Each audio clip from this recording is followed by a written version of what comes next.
Kurth, Here. Gora, Here.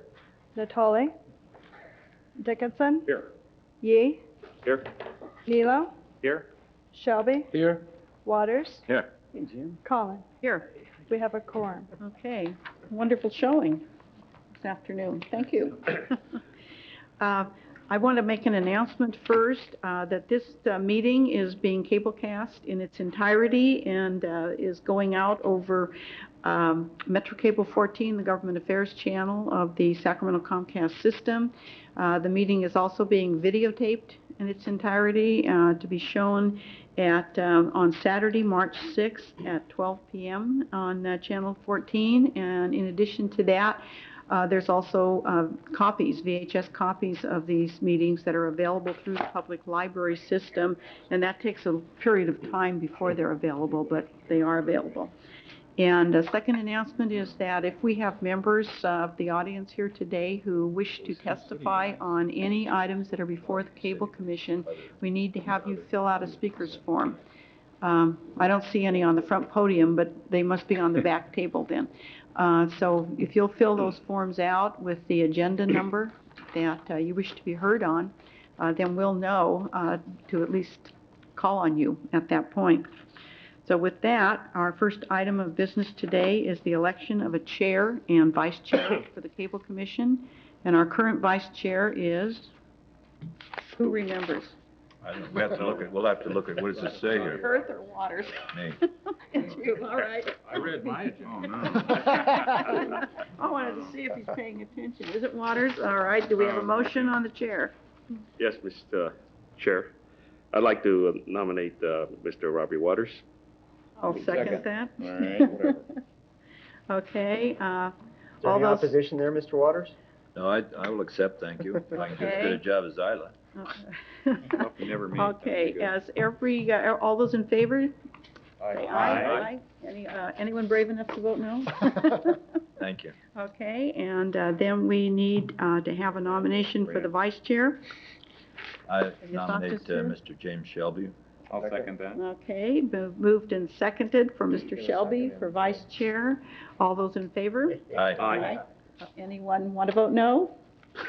Okay, Mr. Shelby's not voting no, so then we have Mr. Waters as the new chair, Mr. Shelby as the vice chair. Yay. And do we start that today? Next time. Oh, usually darn. wait till that. Yeah, that's right. You're very I read the anxious rules. to pass the gavel. You're supposed to hand over the gavel. I read the rules. Next Oh, time. we'll have a do you mean? You can't ceremonial do that now? passing of the Next gavel. Throw All it at right. Yeah, throw it at him. Yeah. Usually effective at the next meeting. That's usually. doesn't- Usually, yeah. I know. Done deal, we voted in. Okay, well then we'll move on then to item 2, which is our legislative policy update. And dealing with that will be a discussion on capital funding reimbursement on our meeting schedule. Okay, Rich? Good afternoon. The chair was usually effective at the next meeting. Yeah. Yeah. Yeah, that's effective, yeah. Sorry, go ahead. I want to say welcome to Mr. Nilo to the First Thursday Club. Thank you. In this item, I reviewed briefly for you in the written report status of telecommunications and cable legislation in Congress. Key issues are that on March 31st, under the Telecommunications Act, the Federal Act of '96, the regulatory authority for the second tier of cable service sunsets. So there's many elected officials in Washington, Senator Feinstein's office, Senator McCain, interested parties are watching the trends on that. So that's one issue. Going forward, going on a back basis, even in a regulated environment over the last year, cable rates nationwide have gone up something in the range of 4.1 to 3.9 times the rate of inflation. So there already is some concern that in a regulated environment, rates have increased faster than they should have in a truly competitive environment. For those two reasons, we're on a watch mode federally at the federal level on cable television re-regulation. There are hearings pending on a related bill having to do with letting satellite broadcasters have access to broadcast programming. And it's interesting in that by legislative policy, the competitiveness of the various players, broadcast television, cable, and satellite, can change. And that issue is being discussed now. Bottom line for you, we don't have specific legislation that I can say right now we're actively lobbying this bill in this way. But we know historically, and especially in all the efforts and all the costs in 1996, that your presence in Washington meeting with our congressional officials does more, affects more, gets more in than the series of paid consultants and lobbyists that we've worked with before. So I'm presenting to you again essentially the same authorization as last year, which would, and based on the analysis we did last year, to reimburse those of you who are going to cap and who so request a partial reimbursement with cable commission funds for the effectiveness you can do in bringing these issues to our congressional delegation. The existing budget has funds in it to support all of you if you wanted to go at the rate of $600. That's what we used last year. 600 times how many? Times 10. Okay. I'd like to speak to that. Actually, times 9. Okay, so you actually have, so we've actually budgeted a certain amount, and out of that, what we need to find out are some of us are being funded largely by a different jurisdiction, and that'll affect the issues that we will be lobbying on. So, Robbie, you want to kick it off? Yes. Having lobbied in the last two years that I've been on this commission back in D.C., and I think that we had an impact, like you said, on some of the legislation. I'd like to make a motion to change the resolution to not, instead of reading up to $600 for each participating board member, that be board members requesting an amount, however you'd like to word it, Rich, up to the 6,000, not, of course, not, I think it's about 1,800 or 2,000 per member to go to these things. But because, as Isla said, many people are funded through different sources, and I think I'm speaking for the Sacramento City, I think I'm the only one that has to dip into my reserves from my mail budget to fund this. So if we could get that 600 changed to whatever verbiage you feel comfortable with, that would take care of everybody, because some of the other city members receive funding from STA and different places like that. Okay, and I think that that's a good point to begin the discussion. My understanding is that of the members of the Board of Supervisors that are going, it's the county is going to pay for that, correct? So we've already got that in our budgets. In our budgets, yeah. Yeah, so that's already in the Okay, county okay. budget. That gives us a broader way that we can address all sorts of issues then that affect the county of Sacramento. So we probably have the greatest latitude in all the meetings and everything that we're going to. And Jimmy, you're probably going to be able to go already. Are you fully financed too? Yeah, I like to reiterate what Mr. Waters said, because in the past, I've had to supplement the expenses back there out of my mail budget also. And so Yeah, I and can I- understand the predicament. But you're Okay. fully funded, Jimmy? No, I'm So not. we're funded No, up to this year, you feel you're 6,000. funded without this money? I don't know. Okay, so that's questionable. But if we just took that 600 limit off, put it at 6,000, would be my recommendation. If that's in the budget, then that's what we need to discuss right now, is how the other How do you want it? members are or are not going and who's paying for it, okay? I won't be using the cable commission funding. Okay, so you're not going to be using it, and Jimmy won't either for the city of Sacramento. So we might be able to fully fund Robbie then for the city. How about Yeah, James? I won't be using because we have some other issues that we'll be lobbying on, so. Okay. How about Tony? Tony, are you going Possibly back? not. Possibly not going to use it? So there Okay. should, if we just took that 600 cap, that would, looks like maybe less than The 2,000. commission could send Yeah, you. so it might just be you only have a request for one person for Robbie, and that'll stay under our 6,000, so we just need to change the Possibly, wording. yes. A resolution which authorized staff to reimburse total cost not to exceed, and then we'll be fine Yeah. Yeah, okay. upon request. It's a really good. If that's the motion? And then, that would be my motion, Rich, to add to that, and then if it is only me, or if it's me and some other person, then you'll give us our talking points and people we should meet with to fulfill our obligation. Right. One of the things we said in the staff report, based on Mr. Yu's request, is that if you are going and would like talking points or briefing on cable issues, let us know, and Okay, we'll, I'm letting you know now. oh, okay, we'll feed that to you. Madam Chair, Yes. Just having. I don't want to create any disadvantage for Mr. Waters or anyone else who needs assistance in participating in this trip, but I do want to be careful on this, and I think there needs to be a clear record so that this doesn't grow to 9 people getting full funding for the trip to Washington out of the Cable Commission. That, to me, would, and no one sitting here today imagines that'll ever happen, but things have a way of growing. So it seems to me the record ought to reflect that there's been budgeting on the basis of prior policy, that we're entertaining an exception to policy or modification to policy in this instance, in light of the fact that several members have indicated they won't be using funding previously budgeted for this purpose, and by that mechanism we can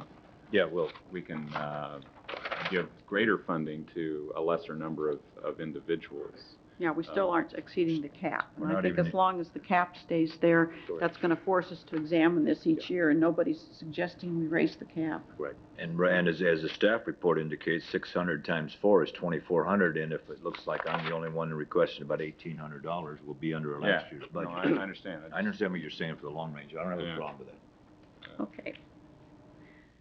Right. With that, do you want to? Do we have a Okay, second? yeah, I'll second it. I'll second. Do we need a roll call vote on that, or everyone comfortable with the motion? Okay, all those in favor, please say aye. Aye. Opposed? Okay, unanimous of those present. Do we have anything else under that item? No, ma'am. Okay, then we'll go on to item 3, Comcast. Ruth, welcome. How are you? Last one here, I think. Good afternoon. I'm Ruth Blank. I'm the General Manager for Comcast. And I just have a couple things to talk to you about today.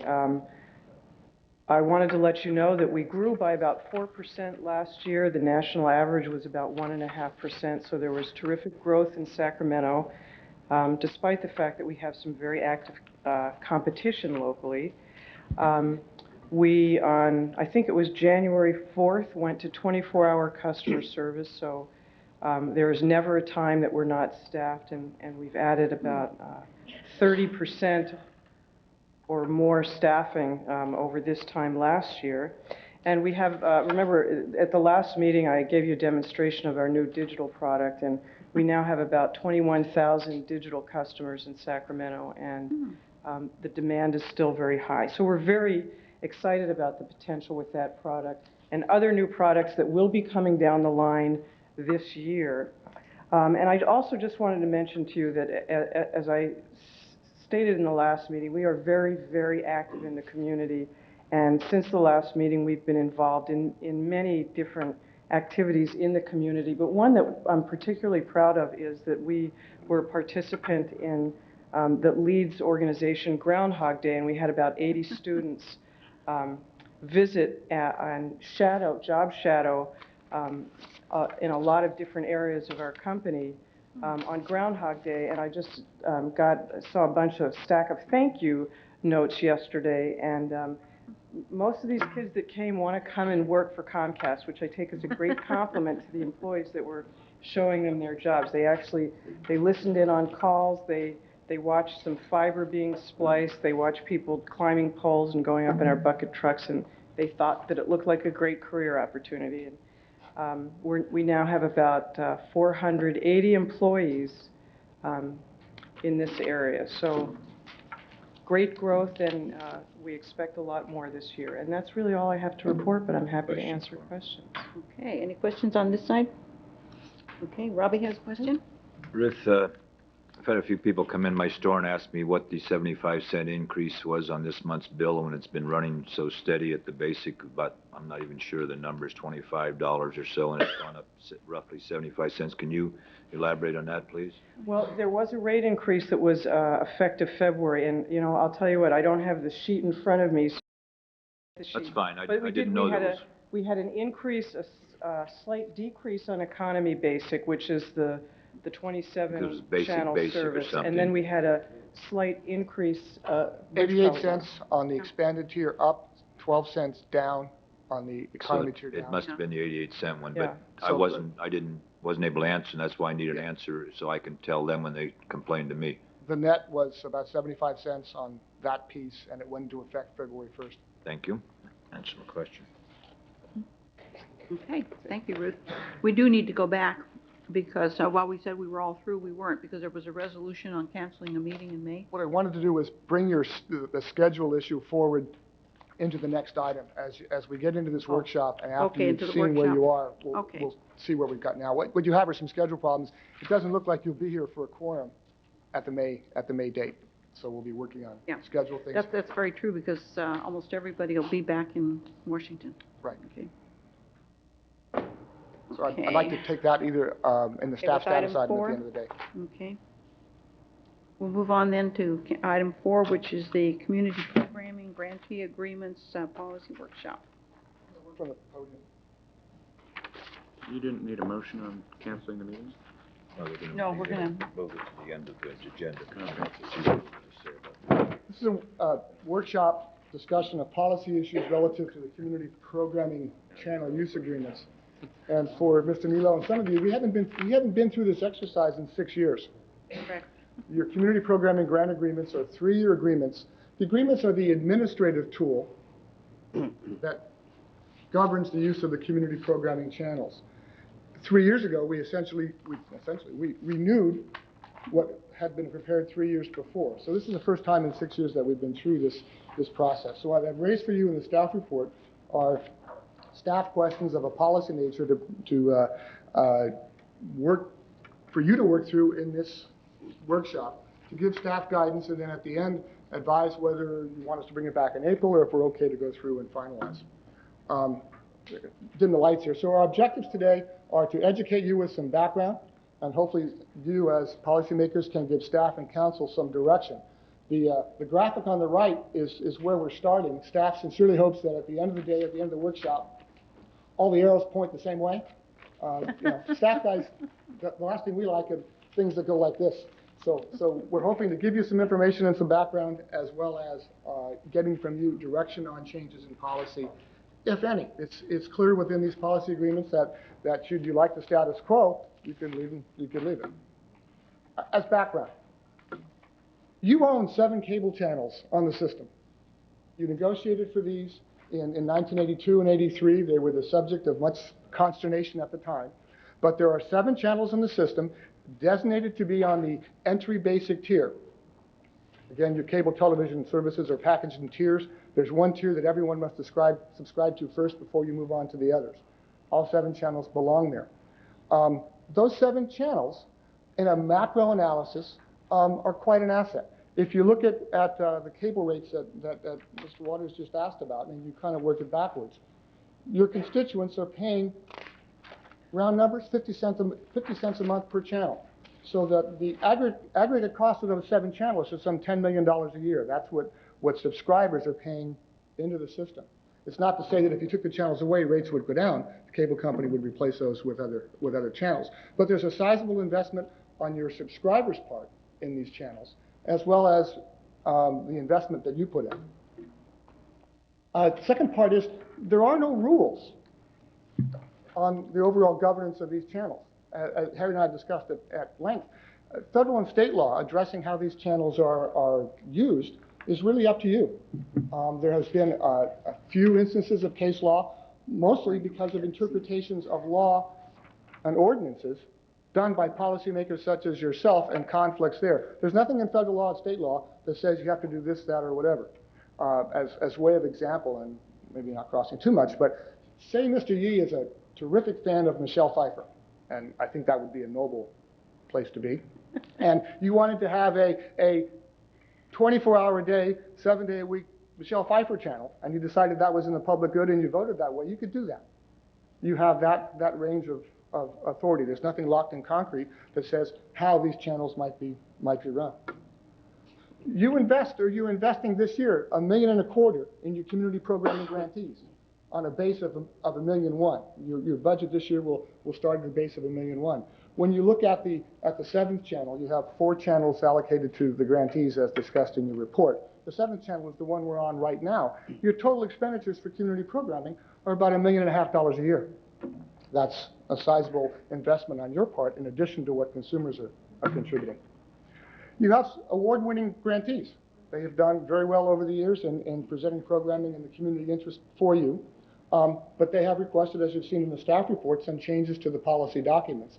They've also raised in various aspects some questions for you over the last 2 or 3 years of evolving policy nature. One of the examples we'll get to next to discuss is program underwriting. And that's one that in the last 2 years, there have been a couple of minor amendments to the policy. But what are the issues and how do you want them to evolve? Just as background, as I staffed this for you and tried to phrase these questions in the staff report, there clearly were more issues and more questions to address. We could get into some fairly esoteric, some big, broader issues, some why is there air kind of things. I would be afraid that Mr. Nilo would resign and go to a mosquito district or something and we'd scare you away. So we've tried to focus today on a subset of the issues around what I think is the key kind of where everything comes together. Most of the other changes to the documents are, we've inserted Citrus Heights as a reference point. We've changed some dates and names and places. The majority of changes to the base document are routine. I would even call them ministerial. They aren't of significance. But changes requested by your grantees and the issues raised over the last couple of years in terms of evolving policy focus on this issue of commercial use. So we've narrowed the focus for the purpose of your discussion. If you want to make it broader, that's your discretion. I suggest that to assist staff and assist yourselves, we've set the microphones up. If you want to ask your grantees or others to join you at the table, fine. This is intended to be a workshop. The format is that staff has posed for you some questions to consider amongst yourselves and with the audience. And then from that, give us some guidance and direction. I mentioned before, the issue of program underwriting. Are the program underwritings that you currently authorize ones you are comfortable with? Let's talk a bit about program underwritings. This is an option for your grantee to authorize an underwriting at the beginning or the end of a program. Underwritings are not quite commercials, but they're usually corporate or donor-driven credits for financial support granted to a program or an underwriting. If you listen to KXPR in the morning, you are an underwriter of, is it All Things Considered in the morning on KXPR? And they give credit to you as the commission. They say, and brought to you by the Sacramento Metropolitan Cable Television Commission. The parameters you're using for program underwriting are those that are generally provided for by PBS and FCC guidelines.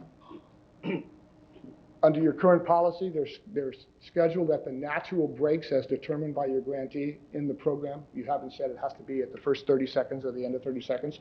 You've delegated lots of authority to your grantee to work these. On average, there's 3 per hour. This was a change you made about a year ago. Technically, that change has lapsed in the documents, but it's recommended that you reauthorize that. You haven't asked and haven't dealt with or have any regulatory, you haven't expressed any concerns or are gathering any significant data on how much is collected or what an underwriting is charged or worth on any of your programming.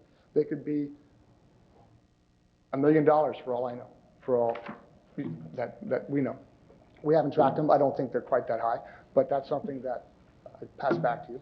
And to the best of my knowledge, the program underwriting policy that you have in operation now haven't generated any complaints or concerns. I haven't heard from constituents or subscribers who said, gee, I don't think it's right that there's this, or this. So I'll back you up to this question, and if your grantees want to participate, but this is kind of like one question today of 6. Do you have any recommendations for changes to your program underwriting policy in the current grant agreements? Or would you like to have other questions about program underwriting? One of the things that most of the people have signed up to speak on this item at some point anyway. And so probably, unless you object, I think you probably should pose the questions. They're probably all taking notes. Okay. And then one at a time, if they want to speak, we can extend more than 3 minutes to each one to make their comments on them. If you have questions on this one, Robbie? Rich, can you click it back down to your last thing you put in front of us, I had a question on. I'm sorry, going this way? The last thing before you backed it up, The no problems or complaints. but I don't, okay. Second from the bottom, I for one would like to know what the total amounts that are being put into this situation and by who. I think that's something that we should be made aware of. We've had no complaints, fine, but if somebody's giving X amount and we add all those X's up and all of a sudden it's a lot more than they need, that's something we ought to look at, or if there's somewhere we could cut. I have a question on that too, Mr. Chairman. Mm-hmm. If we grant X number of dollars from the Cable Commission to support programming, and that program generates, say, $100,000 in revenue, does that offset the grant that they get? No. Under your current policies, the revenue from a source would go back to that entity with no offset. Right. And I think that follows we had really given all of the grantees the go-ahead to try to generate some monies themselves, knowing that they're going to have equipment that's going to be needed to be replaced, a lot of other things that come up. So, it can work both ways. There's a lot of complexities in that, but at this point, we haven't asked them to report that in the budgeting that comes back to us when they make requests. Mr. Collins? It's reported You're in the saying aggregate. that you'd like to Well, know the it. reason I brought that up, are we funding the whole thing? I know we're not, but I'd like to know what portion of their, using Access as an example, 669912, how much more money is being put into Access and from what sources? That's all I'm asking. Yeah, I think those are questions to refer. Sure, I understand. I'm talking about your second one from the bottom. My request was a report back on that once a year or whatever. Okay. Okay. In this process, if what you're giving back to staff is a suggestion that the master agreements include a requirement that the budget detail sources of program underwriting, that's what we're looking for in this process. Right. So if that's what you're That's saying, my request, yes. then we'll draft that in. Okay. Thank you, Rich. And Jimmy? Rich, my question has to do with whether we have any input from the commercial operators, such as Channel 3, 10, or 13, or 40, and 12, with regard to this issue. I noticed that you said we don't have any problems or complaints, but have we touched bases with them as to just how far we can go and not be in a position where public access channels are competing with the commercial channels? No. When you discussed program underwriting, you discussed it from the perspective of PBS, and it was the KBIE staff that made the presentation. So no, there has not been contact with any of our local broadcast channels on these or any other issues. I've had no contact on anything of a policy nature with them ever. I think underwriting is one thing, advertising is another. So, but there's a little gray area right there where underwriting becomes advertising. However, I do support a certain amount of underwriting. I certainly appreciate that there are organizations out there that are willing to underwrite public broadcasting. Okay, any other comments on this one? Okay, and all the grantees out there, make your notes. Okay, you want to pose the second one? Didn't make any friends. This question was raised in part by Access in December, and I know there's several people here that wish to speak on it. It's the interpretation of your staff and council that your policy direction on this really isn't clear. But is exchanging programming with a commercial broadcast channel acceptable to you? I would say that the issue here isn't the nature of the programming, the content of the programming isn't where we're coming from. Is that should there be authority from you, clear, that programming produced with public funds could be exchanged with a commercial channel for programming produced by them for airing on your channel. The advantages, as I understand it, would be that there would be a bilateral increase in exposure of programming generated by both parties. That under the interpretation now, it would be up to your grantee board or the grantee staff to assess if the trade was equal, was comfortable, was one that they were willing to accept. It's not something you're going to take back and rule on. The Access Sacramento interprets that this is already authorized under your existing contractual agreements. Staff and council aren't real comfortable that it's clearly authorized, and that's one of the reasons we brought it to you now. Well, this has been going on. It's fairly new. This is something that's only been happening fairly recently, so I don't have any data for you. It's too soon to say that there's been feedback. Possible questions. Are there thoughts about how a program producer should be treated, and let your grantee speak to this? And almost to what Mr. Yee was saying, are private sector commercial producers infringed upon unfairly if programming produced with public resources is used in a commercial mode? Just to reflect. So you're making an assumption under this that if we exchange programming with yeah, shut your mics off.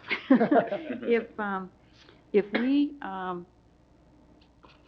allow this, you're making an assumption that there's commercials inserted in the program on the commercial channel, and that those same commercials that would come over to, for instance, Access. At least that's something that I would like addressed. Do they or do they not? In this question I've posed to you without that assumption, Mrs. Collins. The next question brings that in. The first thing well, you're saying our private sector commercial producers infringed upon unfairly, and I gathered from that you meant somehow there was commercials in there, not just commercial producers. No, the question here goes back to presentation in the mid-'80s by the independent producers in the community who were concerned that, and I put this in the staff report for you, who were concerned that public resources, and at that time they were envisioned to be more than double what they are right now, would be used to offset their business opportunities. So some of the policies, or the policy that exists in your existing documents, come from presentations in 1984 and 85 by independent television producers locally that were concerned that broadcast channel XYZ would air programming from one of your sources and not purchase programming from them. So this isn't about commercials inserted in a programming. This is about the commercial viability of independent producers. The next question raises for you the question about, or a couple questions down about commercial insertion. Okay, I understand. With the safeguards that are in place now, though, do you really feel that we're in competition with independent producers? Yeah, we haven't had complaints from independent producers, one. Two, by the way, we did copy them on the staff report and let them know that this discussion was occurring today. My feeling is that the backing up again, originally, in the original franchise, in the 83 franchise, you would be putting more money in community programming today than the total amount of your franchise fees by about 20%. So I don't think that the mass of dollars that was the fear 15 years ago, 14 years ago, appeared to warrant, to make the concern, or the policy has worked adequately, and it maybe isn't a problem. But you've had a request from Access that says that they want to trade programming with a commercial channel. No commercials at this point in the concept, in the policy direction we're trying to assess. What's your feeling on one of your grantee channels trading programming and showing on a commercial channel? Is that something we should do or not do? Okay. I think we're going to let you go through the questions and hear the testimony before we give a lot of feedback. Let's take it to the next thing, the next level. If that exchange has happened and it's agreed that the exchange of programming is fine with a straight exchange, what happens to your policy direction or to the scenario if there's cash involved? Should this or any other cash, getting back to Mr. Shelby's question in your existing policy, go somewhere in particular? Right now, your policy says any cash proceeds go back to the furtherance of the objectives of the community programming grantee. That's your policy. That's the way it has been. Is it one that you're comfortable with? If I understand you right, Chair, I'll keep working through these, and we'll see. This takes the question Supervisor Collin asked and puts it before you. If your policy favors exchange of programming, and the programming is deemed to be a fair exchange by the grantee board, should the commercial entity, which has made a fair trade for programming, be allowed to put commercials in that original publicly produced programming for its gain? And if your grantee board has made an exchange they think is fair, it's a good deal, they're happy, then should the private broadcaster be able to put commercials in? This question was raised and then kind of taken off the table again, but it's a legitimate one as you walk down these policy questions. This is one that was formally raised by Access in the documents before you. Should external telethons be authorized, and should they be limited to the Red Cross? Right now, your policy authorizes telethons for the purposes of raising funds to further the objective of your community programming grantees. I don't know that we've had any, if very many at all, that I can recall. So that's what you mean by external. It No. wouldn't be for the benefit of the grantee, it would be for somebody else. No, I would call that an internal telethon. No, and that's what I meant. Yeah, an external would be for an outside organization, not one of your grantees. Yeah, that's So- what, you didn't listen to my question. I'm sorry. Because that's exactly what I said. Go ahead. Okay. Your mind jumped ahead. Yeah. Yeah, Okay. it's very male. That's a very female response. I know it. Go ahead, Rich. And also a very perceptive one. Just to clarify, your existing policy provides for internal telethons. The request is that should you allow external telethons? I can tell you that, and the request from Access is that if they be limited to the Red Cross. I can tell you that in consultation with council, we're quite a bit uncomfortable that the commission would authorize external telethons. We see some scenarios where that could be discriminatory and have some potential legal problems, so we'd advise against that. Having external telethons could change the flavor of your channels. The Red Cross only, as I mentioned, proposes some potential legal issues. But as Access says, it could serve the community in time of need. On the other hand, it could raise some accountability issues of money coming through and passing through that you may or may not want to deal with. Some questions. And these are poised from where I had discussions with legal counsel, is if you're considering going this way, then why shouldn't the commission delegate authority for external telethons to the grantees, to your grantee boards? We're uncomfortable with a situation where the commission is deciding who has a telethon and who doesn't. If you're going to have a policy, we'd suggest delegating it. And in doing so, would you want to consider some limits on reporting, on frequency or duration? Without some limits, it's conceivable that you could have a 24-hour-a-day telethon channel. And maybe that's not what you particularly want. So as you evolve this policy, are there some direction you'd like us to draft into documents about how often, how many telethons there should be? And should there be some restrictions on some thoughts on who the beneficiaries might be? Would you want the beneficiaries to have a local presence? Would you want them to have some need that you're comfortable with, or some other rules along those lines? Again, we're looking for guidance along there. And the last question among these for your discussion is one raised by the Religious Coalition for Cable Television, which is a wholly operated subsidiary of the Interfaith Service Bureau. And they've posed to you in attachment 2, I believe, a request which says, let me back up. You grant a channel to the Interfaith Service Bureau, to the Religious Coalition, to operate for religious access programming. To the best of my knowledge, this is the only one in the country that does this. There are clearly some interesting eggshell-type issues of a local government entity granting a channel for religious programming. So you've proceeded delicately along these lines. One of the things you haven't done is provided any funding for the religious channel on advice of counsel that you would be getting in deeper if you were to go that way. As I understand the proposal before you now, they have the ability to generate revenue from programming they produce and air on that channel. And they want to know your feeling about using some of that revenue for the broader mission of the Interfaith Service Bureau, rather than just for the cable casting mission of the Religious Coalition. And again, their executive director's here, and they can speak to it. The issue of broader community mission is an interesting one. I mentioned that you put money into KXPR, which is not cable television directly. That is a somewhat of a broader community mission. It's something that's a little bit outside direct programming on the cable system. So, like that. If you get real finite about it, you and your grantees have been involved in national policy and in legislation. That's not directly related to programming the channels, if you will.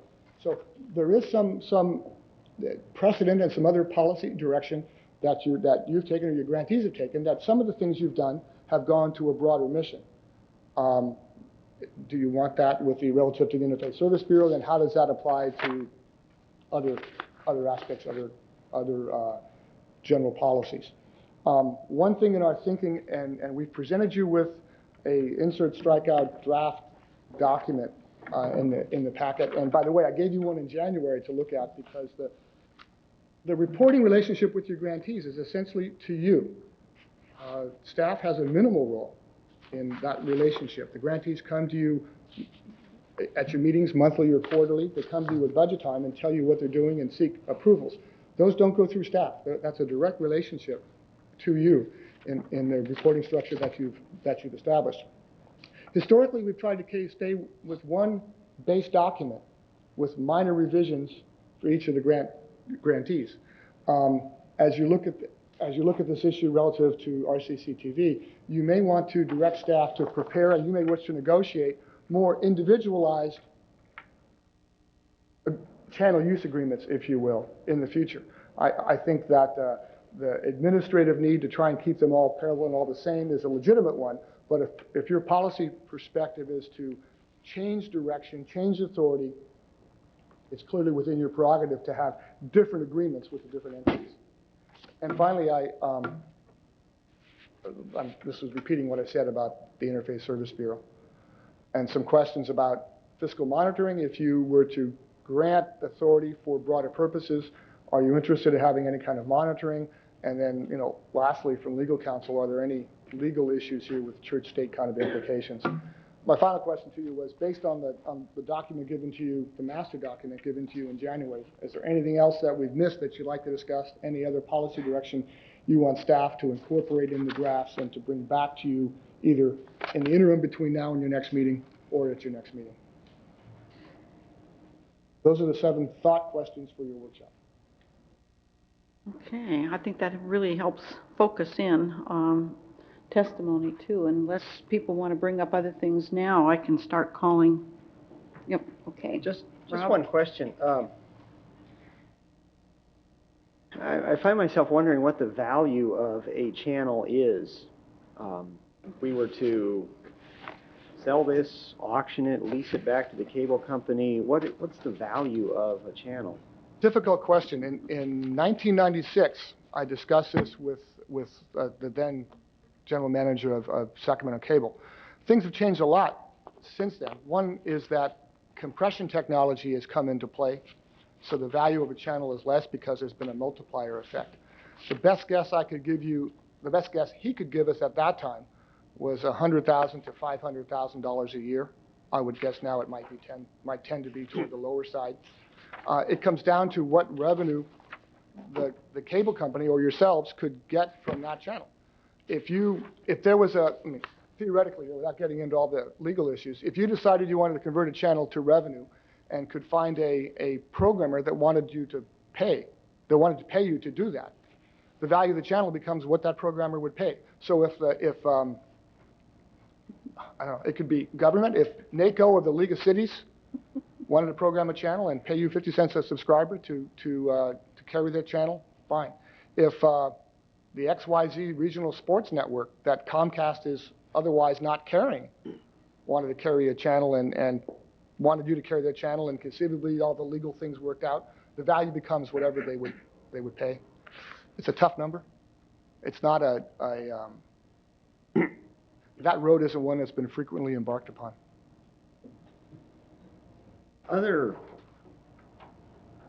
Okay, we have 7 channels that somehow we negotiated for at the foundation of the commission. That's correct.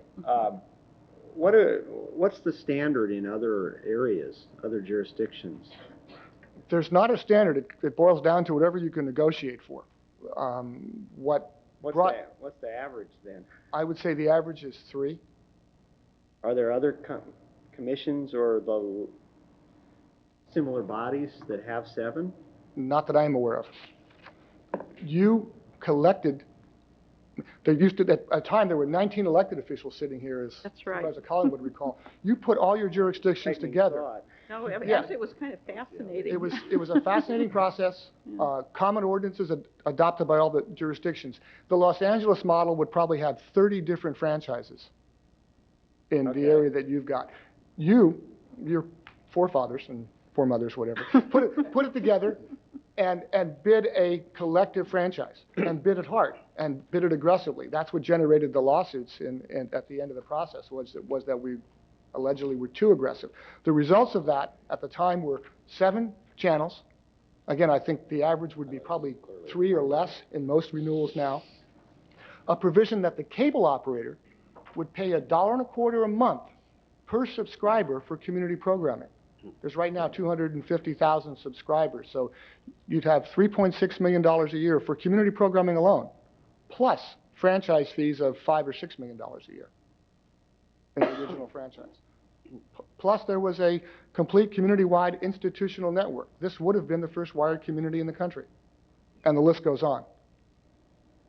7 is very high of any of the franchises I'm aware of. And I think it's important to indicate, too, that at the very beginning, the way it came about was not under the Cable Commission's jurisdiction. The company itself, at that time, that bid the 7 channels, had the control of the channels in a sense, and that is why the channels were allocated the way that they were. And I think through a group of lawsuits and settlements, the Cable Commission eventually became the one with the channels, but which explains why the Religious Coalition was there. Yes. It was not something that we did from the very beginning, but inherited. So. Exactly correct. Colin? Okay, so Yeah. Oh, I'm sorry. just on the religious channel or coalition, that hasn't been, I guess, tested then as to the legality of that. Seems to be there's a pretty obvious church and state issue here. My understanding is that we got the religious channel came along at the time of the settlements as part of the 7 channels. Your commission has never funded them with any grant funds or any franchise fees. What they get is the channel, and they're responsible for the programming themselves. And it's just stayed there in that status. Because it was a through part of the today. settlement agreement. Right. Okay, and jurisdiction then. I Yes. believe so. Okay, Jimmy? Rich, I have a question with regards to telethons. Let's say some national outfit come in town for a telethon to raise funds for that particular issue, and most of them that I've seen are on commercial channels. Does the commercial channel get paid for that time that they're on? I don't know. That's a question I want to ask, Yeah, a because question could you bring in the question of whether we would allow telethons on the public access channels? There must be some kind of financial arrangements, and if we allow them to do it on public channels, then, you know, again, are we in a position of competing with the private sector? That's why I asked that question. No, I'd be happy to You do don't know that? Don't Well, know maybe, the answer, sir. But maybe the proponents of that, maybe Access knows, because they're the ones that are proposing that. but that's the question. Then as far as the exchange of commercials, where you say, okay, hey, we take a program from the commercial side, and can we place it in the public channel, including the commercials? Is that, did I hear you right? Well, no, I was going the other way. Oh, The question posed, no, right, I'm fairly comfortable that I don't think you want to put commercials on your public channel, so I didn't ask that question. I asked it the other way. Oh. If programming goes to a commercial channel and they've adequately compensated the grantee for it with whatever the grantee thinks is fair, should the commercial channel be allowed to put advertising for its own benefit Okay. in publicly produced programming? Yeah, okay, you're going in the other direction. I'm going the other way. I was concerned That's about the it. question that was posed to us. I was concerned about The other the way. flip-flop direction. You can go there if you want to. I didn't think you were ready or wanted to go there. Yeah, because I was gonna be concerned about whether Neela was gonna have their commercials from commercial sector placed on the public channels. Just to, take that, there are some jurisdictions that. The only place they aren't. Just got it on the public channel just now, thanks to you, Jimmy. Now, I don't mind Neela underwriting programs, but to put commercials on there, Yeah. it's, Maybe, you're going out of it, but there are some government jurisdictions that allow their government meetings to be sponsored, to be underwritten by Now, there's commercial an entities. idea. Thanks a I mean, lot. it's not against the law, it's No. whatever you want to do. again, I support underwriting, but I guess there's that gray area where it becomes underwriting versus a commercial. I'm not, the policy, you've talked about that before. I don't know that you want city council meetings brought to you by a particular developer or something. I think that could have some problems. Depends on the issue. Does not sound too, I don't, okay, Roger Nilo. With regard to the Interfaith Bureau stations, two, did you say? One, sir. One. Is that subject to a contract, Yes, the agreement that's in your binder. year to year, or it was executed 50/50. initially at the outset? Right now, your agreements are set for 3-year terms. You're reviewing and renewing them now. Annually, you put money into the agreements for the entities, for the other entities, not for the Religious Coalition ISB. So it's a 3-year operating agreement that we're discussing now to renew effective July 1st. With regard to the, To all. to all. Have other entities requested an arrangement such as the religious entity has currently? That a community organization request a contract to grant them a channel access with no grant funds, as the Interfaith Service Bureau has currently? No. No. No one has ever asked, you've never asked for anybody to do that, but no one's ever asked for a channel. Okay, I don't know if everyone wants to express a little bit. I've got a big skepticism about telethons, so, just so you know that up front about, I don't care, Red Cross, whatever, on any of the access channels, unless it's just for the benefit of the channel itself. So I'm a very hard sell on that. And the others, I really just want to hear from the people with ideas. And I think what we'll do is, if you have multiple things that you want to address under here, let's just flip the time up to about 4 minutes and see if you can get it in that time. Ron Cooper? And I know some of you will be making grantee reports later, but this point is just to comment on the questions that were posed here today. Ron? Thank you. Ron Cooper, Executive Director of Access Sacramento. Could we go through, I don't know how you want to do this, Richard. You want, as far as the workshop goes, I think about 5 out of those 7 pertain to different things with access. So if I could have those up on the screen in terms of referring to them. Okay, that's why I kind of asked you to make some notes, because the first one was underwriting, exchanging or bartering, pay. First off, just some general comments. One of the things that I think Mr. Espafso pointed out accurately is that time and time again, after question, there are no complaints. No one's coming forward. I've not heard anything from TV stations. I've not heard anything from production companies in the sense of not just the specific issues of commercial use as framed in the discussion today, but the operations work very effectively in addressing the issues of the community and doing so in a way that is intended to work with everyone, and that's why they're award-winning. I'll try to move through these, but it's very difficult in 4 minutes to cover everything. So please excuse me. Program underwriting. The program underwriting guidelines that we currently have in place are part of our operating rules and procedures. And I want to make it very clear that every single person that comes in to Access Sacramento must read our operating rules and procedures in their entirety, must sign a statement of compliance, a 2-page legal document that says that they will accept full responsibility and adhere to all those guidelines, that we watchdog those guidelines very carefully. We have sanctioned people who violate them. We have, in some rare extreme cases, actually withdrawn privileges from those folks if they break those guidelines. And again, I point out there have been no violations that, to my knowledge, brought forward to the Commission or to Access regarding violations of our current underwriting guidelines. There was an expansion slightly of how we thank the businesses that underwrite the cost of production. That was approved at the December meeting. I did report back to you at the closest date to the October deadline that indeed we were able to generate some money.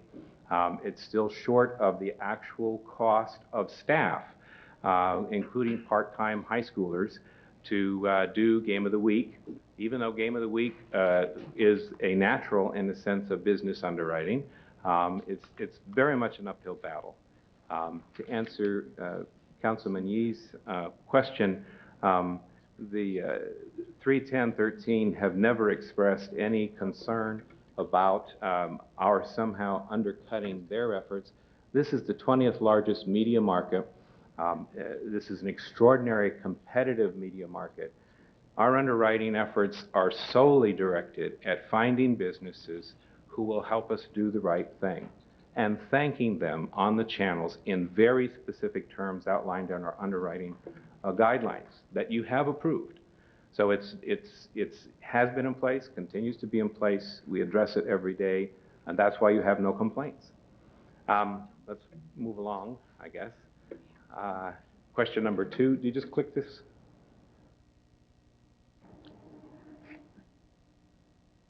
Again, it's PBS parameters, all what I call the conservative PBS parameters, and that has been the case for 13 years. The one issue in the modification that doesn't indicate up there, there is an average of 3 breaks per hour, but only for programming that lasts longer than an hour and 15 minutes. So programs that are half an hour, it's only in the front and only in the back and not in the middle, and nowhere within the half hour or within an hour or anything less than an hour and 15 minutes. We report everything in our annual report to you in terms of our budget, in terms of our expected revenue.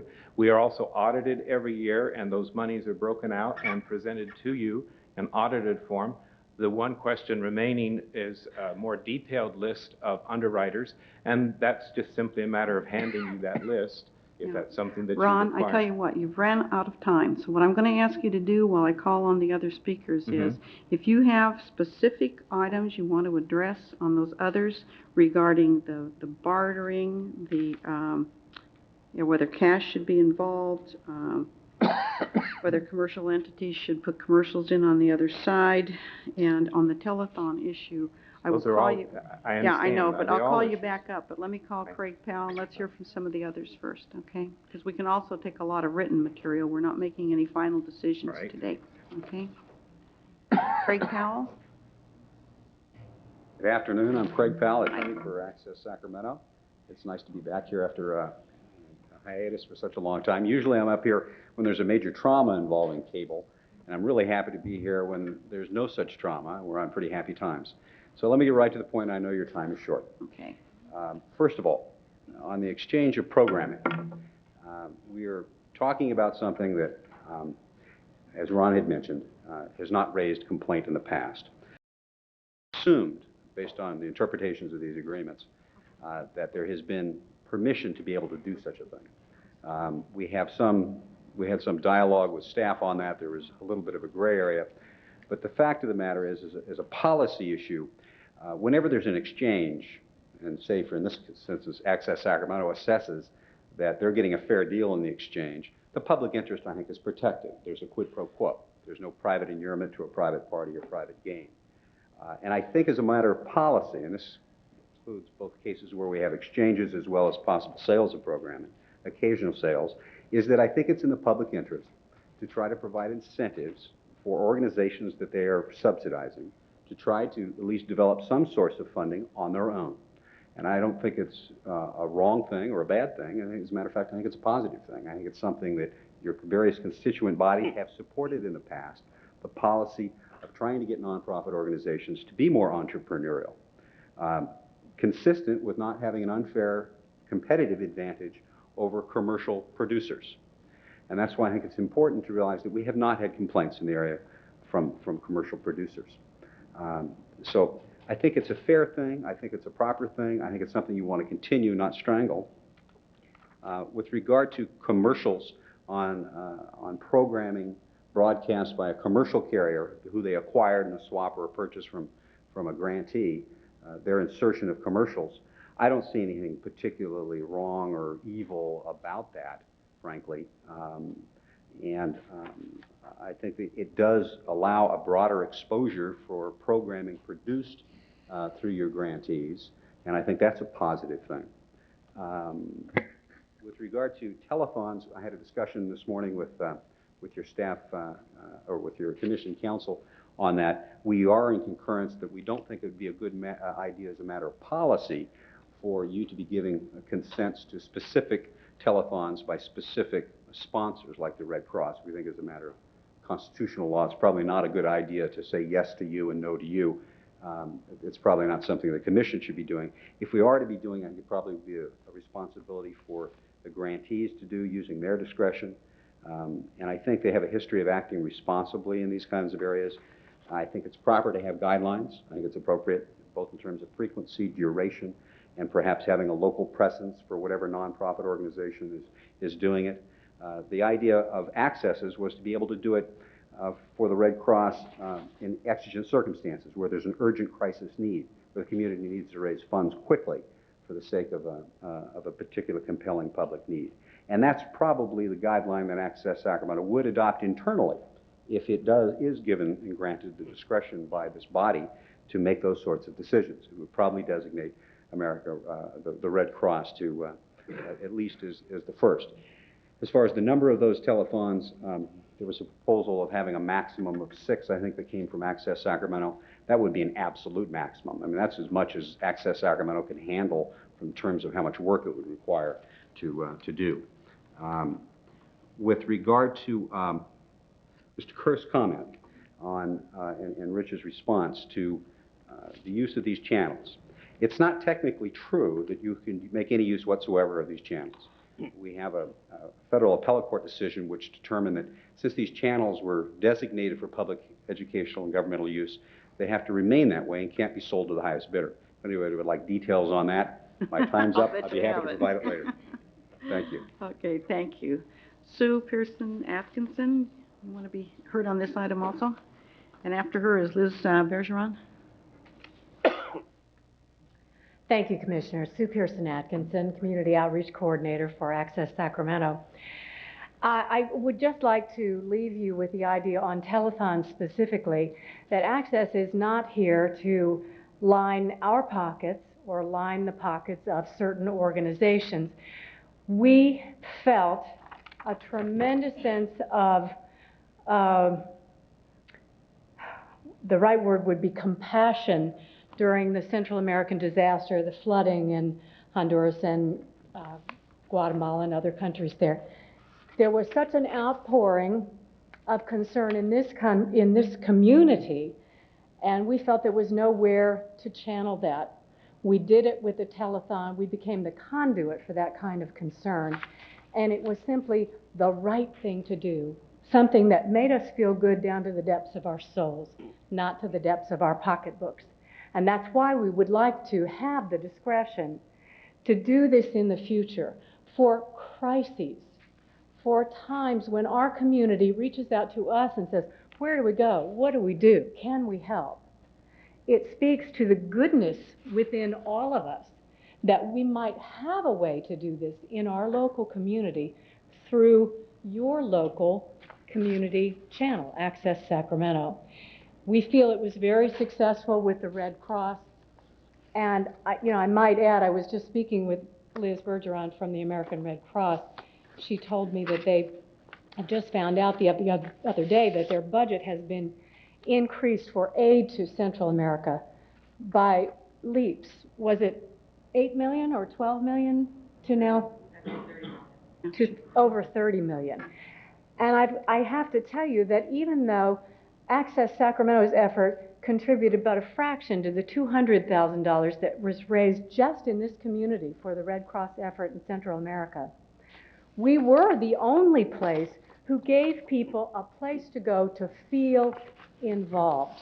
We did raise money, we got medical supplies down there, and we would like to be able to do this again. May I please introduce Liz Bergeron from the American Red Cross. Hi, Liz.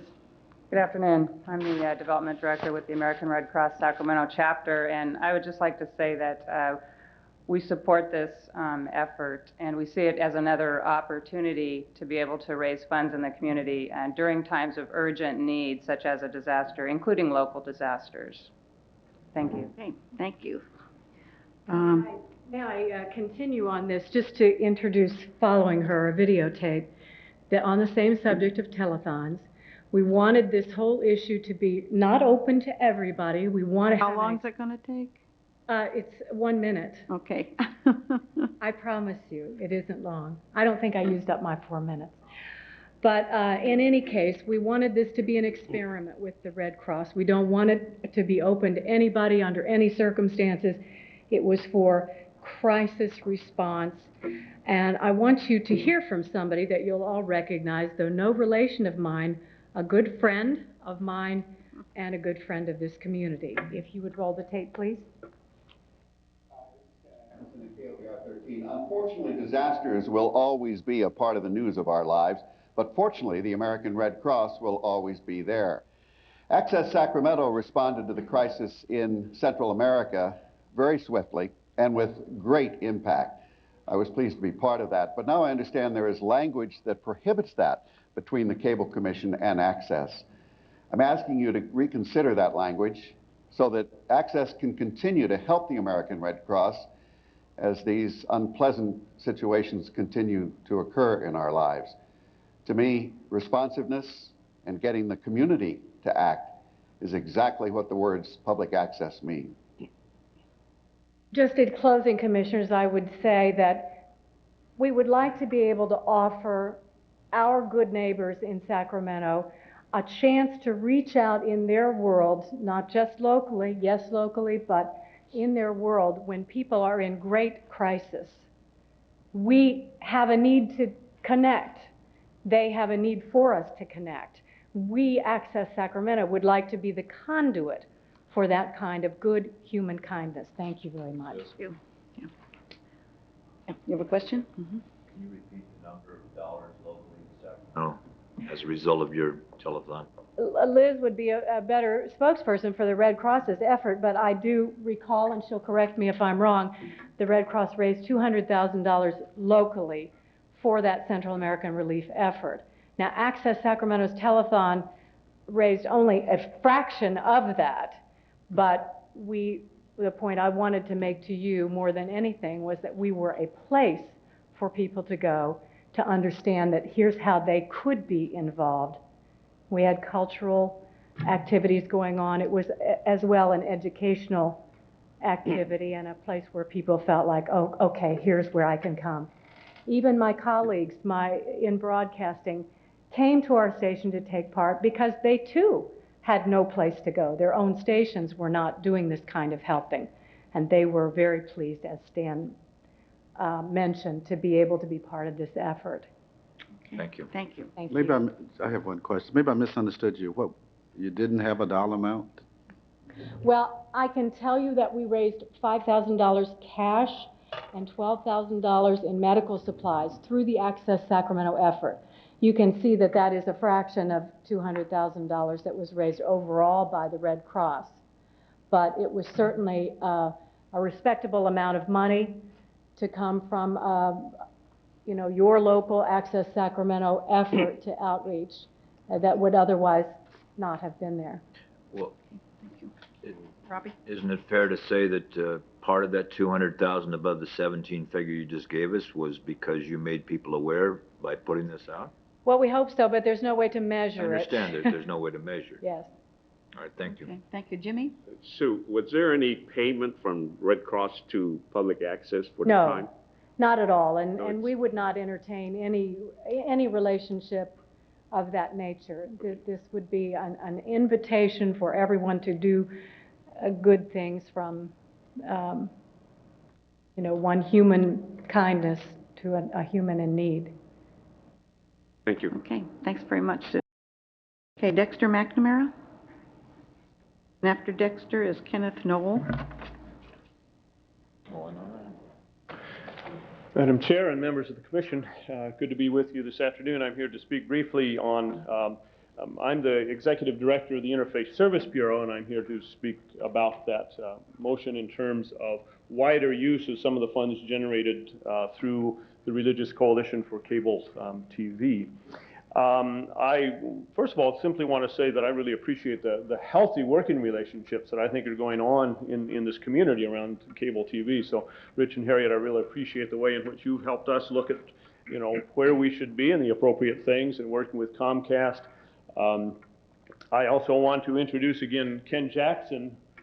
He will stand up or wave. He is our new, since last June, program director of RCC TV, and he's been doing an excellent job. And also the really fine working relationship that I feel that we have specifically with Access in terms of equipment and expertise, and really helping us, very much of a small shop operation, how to improve that.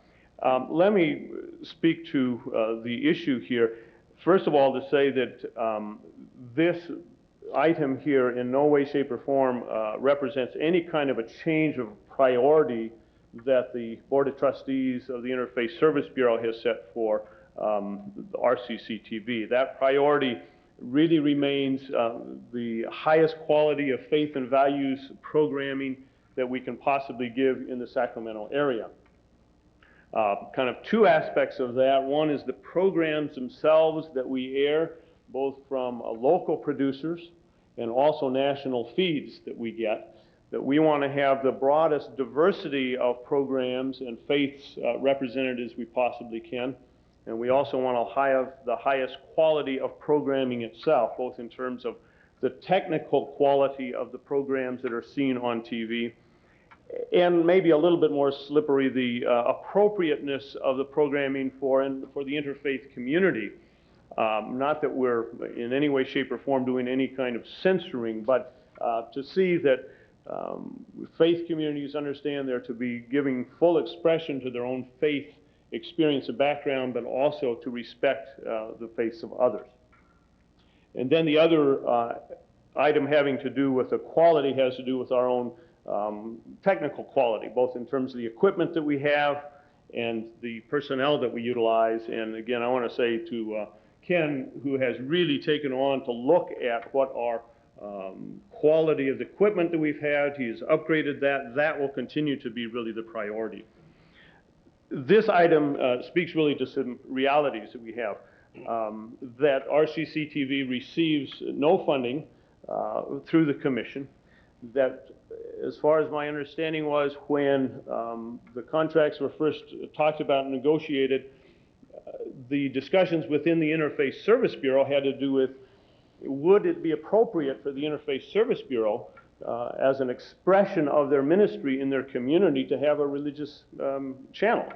And the feeling was yes, as an extension of what is going on there. So that really says that RCC TV is really an integral part of the ministry of the Interfaith Service Bureau. And that wider ministry of trying to bring about understanding and care within the faith community and to the broader community. I did have handed out just a summary of the Interfaith Service Bureau's activity in '98. And that, again, we see that it isn't as if one or the other, but they're really a totally integrated kind of ministry, and that's why the support of this seems for a small percentage of funds received through RCC TV to support the work of the Interfaith Service Bureau. So Okay, Thank thank you. you. Thanks very much. You have a Chair. question for Dexter? Dexter,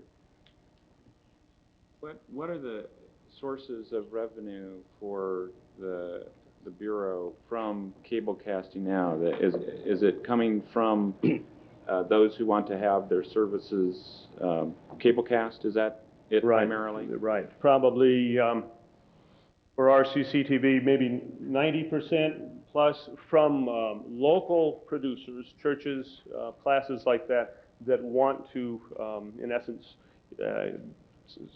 have user fees for the time on RCCTV. And so currently they pay essentially the cost of cable casting, meaning your equipment and personnel time. Yeah, and that basically about as for paying for time about as cheap as you can get through $25 a half hour, except on the Sunday time, which is a high demand time, and that's $50 a half hour. So yeah, so at this point, I assume that you're not receiving more in revenue than your costs of production are. What we know for sure is that over the next 3 to 5 years, the equipment costs are going to be huge, and that's got to be a priority. We could probably take $200,000 and see it disappear like that. Mm-hmm. So we know that over the next 5 years, that's going to be the major source of where funds have to go back into. And so, well, I appreciate your remarks in the context of how you see this as integrated with the fuller dissemination of the Bureau's work. Is this just an academic discussion? If you're saying that your operation of the cable casting side is going to continue to be the priority, and you're already looking at a big investment necessary to be made there? I see it also, and we might want advice here, some clarification of the working relationship. At the time that I think the coalition first began discussions, there was a uncertainty about whether that would become its own entity, whether that, split off from the Interfaith Service Bureau. I think the understanding has been, no, that's an integral part of what we do, but the language did not necessarily reflect that. Rich, I don't know if I should look to you for that, if that's helpful or appropriate or right. I think that's an adjunct to what Supervisor Dickinson was asking, though, right?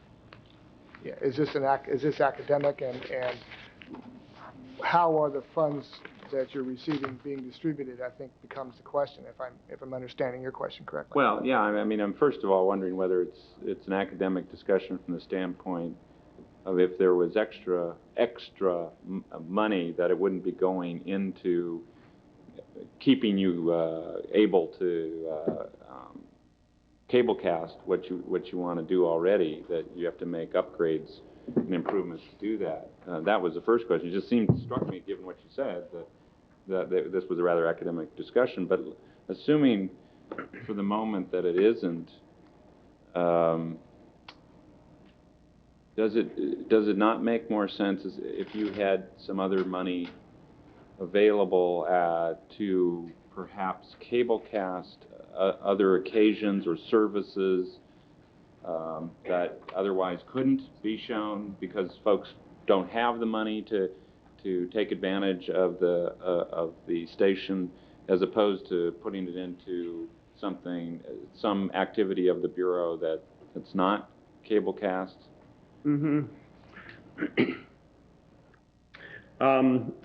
That's, I guess, a request that really hasn't come to us in particular. So we would hope, one of the things that I wish we had was some major donors who would say, we're going to make available, to the community broadcasting for those who cannot afford it. That really has not been the case. Have you been approached by congregations or others who say, we'd like to cable cast, we don't have, I mean, how do we do that? And then you tell them, well, you get to pay for it. Mm-hmm. And they say, oh gosh, we can't afford that. We'd still, there's no one showing our particular faith, and we think that ought to have a chance in the market. Yeah, I'm not aware of that having been a situation, Ken. You know, Really? so we really haven't encountered that thing of anyone saying, gee, we'd like to get on, but we can't afford it. Oh, that's interesting. Yeah. You know, it's amazing the number of congregations now that have some very, very sophisticated equipment. I'm very envious of them, actually. It is interesting. It is interesting.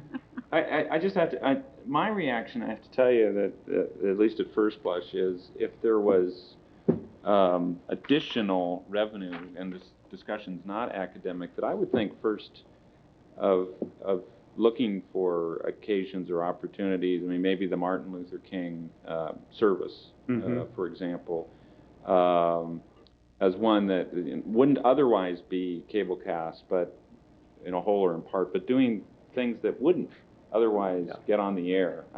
I guess my reaction is to try and keep money more in its category, although I appreciate that you're talking about this as an integrated whole. And certainly wherever that becomes an issue, I'd say first and foremost, all those funds will say, we want to see those for those cable casting capabilities in that wide range.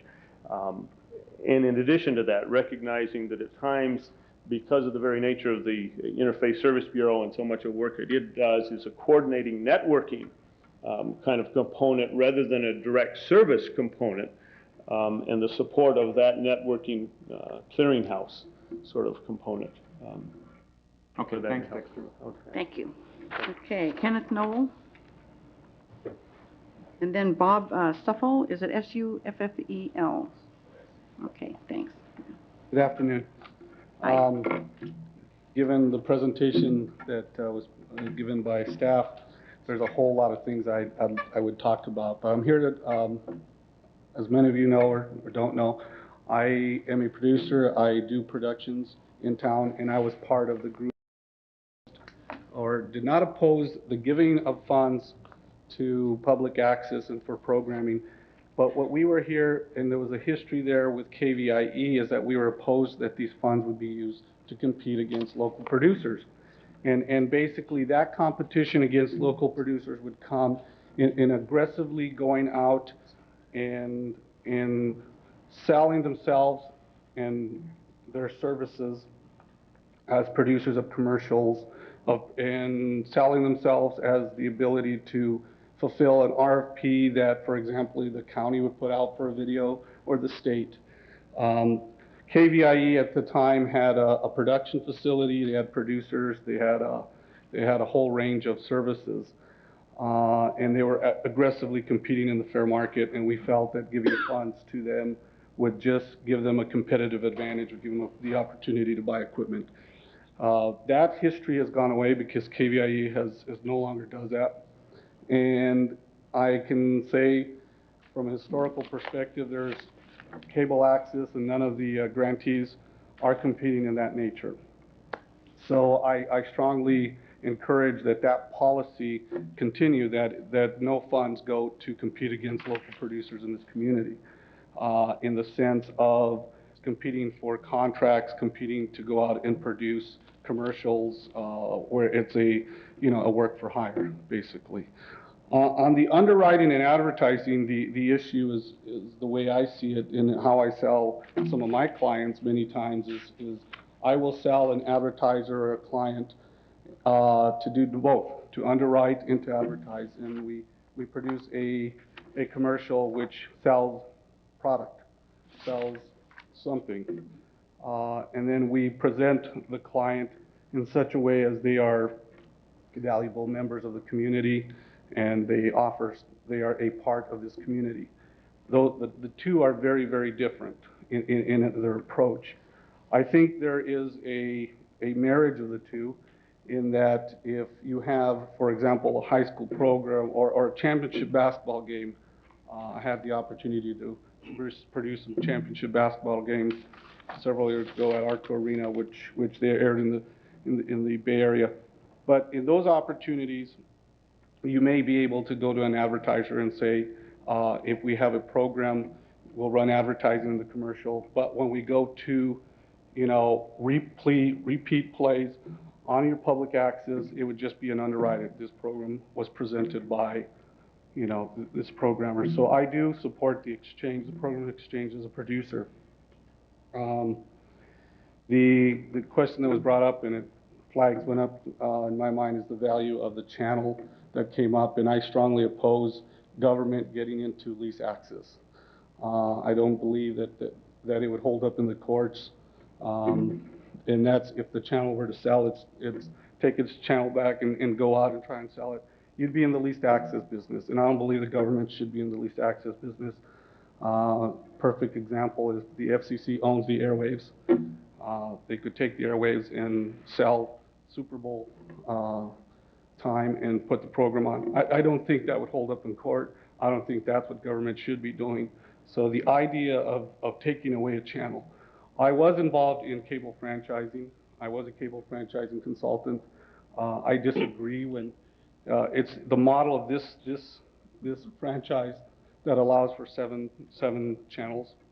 But in struggling in Los Angeles, where you ended up with a multiple of franchises, one of the reasons, justifications for having a multiple of franchises was how do you serve all the needs of public access? Yeah, your time's up. Thank Sorry, you. Ken. Yeah. And I will answer any questions. Thanks. Bob Suffin?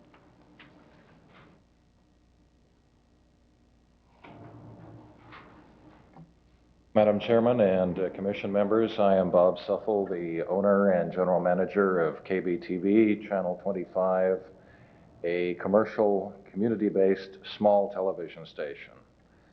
And it was our discussions with cable access that gave rise to the questions about program exchange. We raised those issues for you at the December meeting, one day after we had signed a contract to broadcast the Sacramento State basketball games. We have subsequently produced 6 of those games and have worked on our program exchange with Access on an experimental basis. Basically, we have exchanged about 4 or 5 musical programs on the condition that the programs that we produced that aired on Access starting in December would have any and all commercials removed, and that the programs that they produced would air on our channel on a public service basis with no commercials in the programs or adjacent to the programs. And we have followed those guidelines. What I sought from you in December was an advisory on whether future programs, specifically the sports programs, could be aired on our channel with commercials inserted. We do not get a grant from the Cable Commission, and we do have overhead. And commercial advertising is the way that we cover that overhead. And Mr. Espasto has done a good job of summarizing the policy questions raised by our request, and I'd like to address them briefly on his questions 3 through 4, 2 through 4 actually. On the benefits of a programming exchange, I think it's pretty obvious. Access would get community-based programming produced by us that would not otherwise be available to cable viewers. We would get programming from them. We are very devoted to community local programs that are often not economic for the big regional stations that you are most familiar with. As to whether the grantees should get a reduction in their commission budget because of programming fees that a station like mine might pay in the future, I can only say on behalf of KBTV, those fees would be very modest and probably would not justify such a reduction. As to commercials and trade, we have had in Access programming, I think it could be argued, if you look at your package on page 10, section 2.06 of the channel use agreement on allocation of resources, says grantees shall not and grantees shall take responsible efforts to assure that all users shall not use any resource or benefits granted under this agreement for commercial purposes. Then it goes on and says, upon award of a grant, grantee may use resources received pursuant to this agreement to reimburse funds expended by grantee during the period covered by the grant for the purposes thereof in accordance therewith, even though The source of those funds therefore expended may have included activities constituting commercial purposes.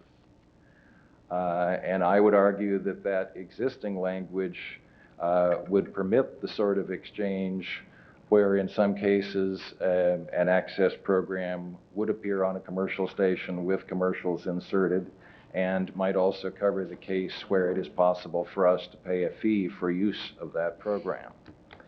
I am available to answer any of your questions, and I thank you for your time. Okay, thank you very much. We might have questions at the end. I've thought of a few more to ask Rich. Okay, Jan Tillman? You wanted 5 instead. Yeah, we have each of the grantees down for their presentations under that item. We need to get to it. We are going to be making no decisions today.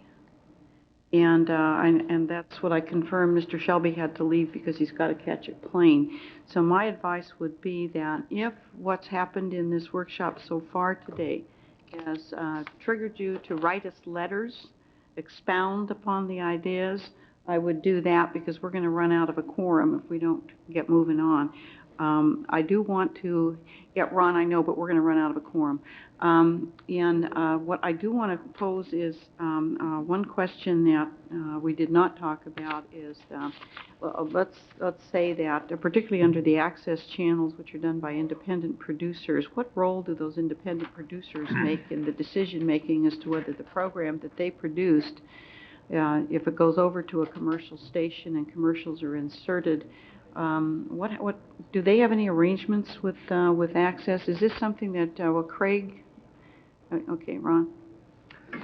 From the beginning, there's a 50-50 copyright policy, and that was established early on, that a producer with a program made with the resources provided through the commission would have to alert Access Sacramento if that program were to be seen anywhere other than the access channel, and we in turn did the same for them. If we were going to run their program anywhere else, we would have to seek their permission in writing. And so that exchange was specifically set up not for a sharing of copyright monies, which none have ever occurred, but really as a permission to do anything with that programming other than its stated purpose on the access channel. And that's worked really well. There is no producer producing a program that then we would in turn use in some other purpose without their explicit permission. I'm just worried about somebody producing a crackerjack program, I guess, that when, especially when you get under not the barter, but when there begins to be cash involved. And, you know, that just is an unanswered question for me, and maybe we can't get to it today, but you know, we do have time for everybody to get more things into us. We're going to have to probably cancel our May meeting anyway, or hold it at a different time, and we'll get to that discussion too, because Could I distribute some information that would help in terms of some of the issues that were... Go ahead and do that, and because these are all very meaty questions. And I do appreciate the time. It just, yeah, they are very it gets away. Yeah, in terms of trying to answer these questions, and because at the next meeting, it would seem that we have to begin to put some of these into effect, because we're going to have these new agreements that are going to be coming forward. And you posed 2 questions at the very beginning about whether we need to do these as boilerplates or whether we need to start tailoring them. And I've almost got a feeling we're going to tailor them, because there might be different reactions to different proposals that'll have us tailoring them. And if we do that, you know, I hope everyone gives a lot of thought to the issues that were before us today.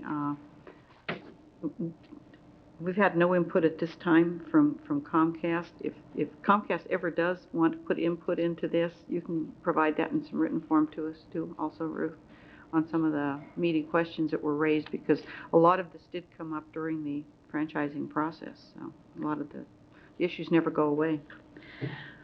Madam Chair, yeah. I know you don't want to have a full discussion of this due to time constraints, but I wanted to say thanks to Sue for coming today, and yes, and for sharing with us the information about the telethon and bringing Stan along with her. I love when she says, no relation, no relation, every time. It's always nice to see Stan, too. And I certainly think that the response of Access was laudable under the circumstances and spoke to our best instincts. At the same time, I have to tell you that I think that this suggestion creates some very troubling questions in terms of what access channels mean. And so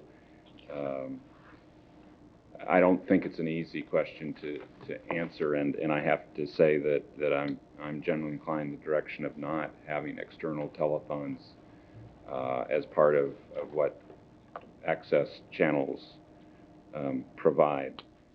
But I do want to say that I certainly understand the view that you've taken and commend the response, even if ultimately some of us might come to the judgment that this isn't the avenue. Thank you. And I know we'll have, yes, If you, Harriet. yeah, for a moment, I just wanted to sort of clarify two issues that came up in the discussion while you're thinking about this. Okay. One is the issue of use and sale of the channels. I mean, when you did your franchise, when you did the amended franchises after the litigation, I think what happened was you got the channels for public, educational, and government use. Right. And as a matter of the franchise agreements, that's the rubric under which you use the channels. If you wanted to do something different with one of the channels, if you wanted to either give it back or do something that was outside the rubric of public, government, and education, I think that you would have to discuss that with Comcast, because to the extent that there's been litigation on this issue, and the public agencies have tried to use their channels for something that might not generally be under that rubric of public, educational, and government, the cases have generally resolved as a matter of the franchise agreement, and not as a matter of federal law or state law, but rather a matter of, does this meet the requirements of the franchise agreement or does it not? So if there is a desire at some point on the part of the commission to look at the channels and whether the number of channels meets your needs or whether there's excess capacity and you'd like to do something different with that, I think that's a discussion that would then have to be held with Comcast to look at the impacts, that you wouldn't necessarily have the ability to just auction that off as stated earlier. It would be something that would be negotiated and would have a value because the capacity has a value. And your use of it has a value and its use to Comcast has value. So that was one issue. Just with respect to the Interfaith Bureau, right, and the general policy within your franchise agreement, within your grantee agreements right now, the funds are generally directed inward. They're directed towards the cable channel, towards the channel and to the programming that's put on the channel. So that the revenues, be they your grant funds or other funds that come into the operators, are directed towards the use of that channel. And I think that to some extent what the Interfaith Bureau is looking is to be able to take the funds that come in and direct them to all of their purposes rather than being focused down into the use of the channel. Now, it may be from a practical standpoint that the money that's coming in may or may not pay for all of their equipment needs, et cetera. But right now, that money is supposed to get focused inward to use for equipment or programming or whatever. I think their proposed amendment would have it spread without that sort of priority to go back into the channel and the programming. And I think that's a policy decision for you, but I think that's the nub of what the request is. Okay. Thank you very much. Well, I know we'll be sharing a lot more thoughts. I think one of the things we ought to do even before we start hearing from the grantees, though, is figure out the May meeting, because I thought by the meeting after that we had to start getting these in some sort of form. So we're going to need a meeting in between before the final day. So got some ideas? What we're looking for was that any direction you have to staff to draft these agreements, we do between today. Now. Yeah, anything you can give us, we'll work on. Bring back agreements to you in April. Continue this workshop until then. At the April meeting, finalize the agreements for execution in June. Skip the May meeting. You won't have a quorum. The June meeting, staff would like you to have these agreements completed before the June meeting. The June meeting is the budget process Yeah, and and quite lengthy. the reason I see a problem with that is because I don't think, given the length of time that we devote to these meetings, that we're ready to make hard and fast decisions today. And so, you know, I think we're going to need the April meeting and a chance to read the material in between and think about where we want to go on some of these things and discuss that in April. Now, that'll mean that without a May meeting, we'll have to come in with them ready to go in June. Mentor? I'd like you. Don and then. Oh, I'm sorry, Don. Yeah. Well, I was just going to say that I do think that we need to have some more time. I know that Rich and staff are interested in this direction, but I've been taking a lot in here today, and I think that we need a chance to reflect on this and then amongst ourselves come back in this setting and spend some time, I think, thoroughly going through each of the issues as have been outlined. I think that Rich provided a good outline. We've heard from folks, but you know, I imagine there's probably some things to follow in writing from some of the interested parties. So I would concur with you that one, we need a meeting, you know, sometime between now and June. Maybe it might even take 2 sessions. I don't know, but we do. April we do yeah, have, April. but it's the Yeah. May one we didn't Right. have as a follow-up. Right. Yeah. And I just don't, you know, I guess if we just devote our focus that day to these issues, then maybe we get through it. But, you know, in a 2-hour session, if we're going to go back through additional testimony and all the other things that go on our agendas, I think we're going to have a difficult time getting to the heart of all those matters and giving direction so those agreements can be prepared for the June execution. So. Well, and I imagine that nobody has their calendars with them today, but I would think that if we could bring calendars by the April meeting so we could set a new date in May. Would you like to direct staff to check with your scheduling staffs for a substitute May meeting? We'd be glad to. Or the other option is to dedicate the April meeting to this purpose, as Mr. Natoli seemed to suggest, with the intent of trying to resolve direction to staff in April to bring documents to you in June. And if we need to, maybe set it then. Yeah. That's what I meant, that they could also bring their calendars with them, though. Just in case. Just in case. So I don't think anybody did that today, and they really need No. to do that for the April meeting. Okay? All right.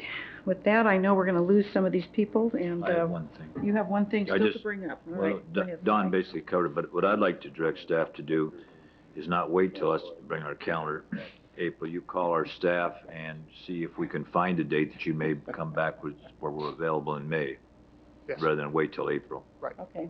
We'll go to work on a tentative date in May. Okay, thank you. All right, we're going to go to the grantee status reports in under item 5, and each group has 10 minutes. I've got Access Sacramento, SECC, and then KBIE. So we'll start with Access. Ron Cooper again, and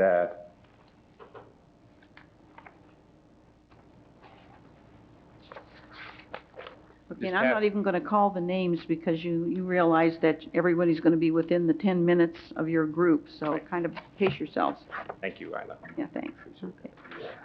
Passing around now a pink sheet that has programming highlights for January, February, March, and just bringing to your attention the last 2 items, because those are programs yet to come up. We are going to be doing local and state basketball March Madness. For the first year, we will be at Arco Arena and be videotaping all the local games through the state championship and running them on Sunday nights.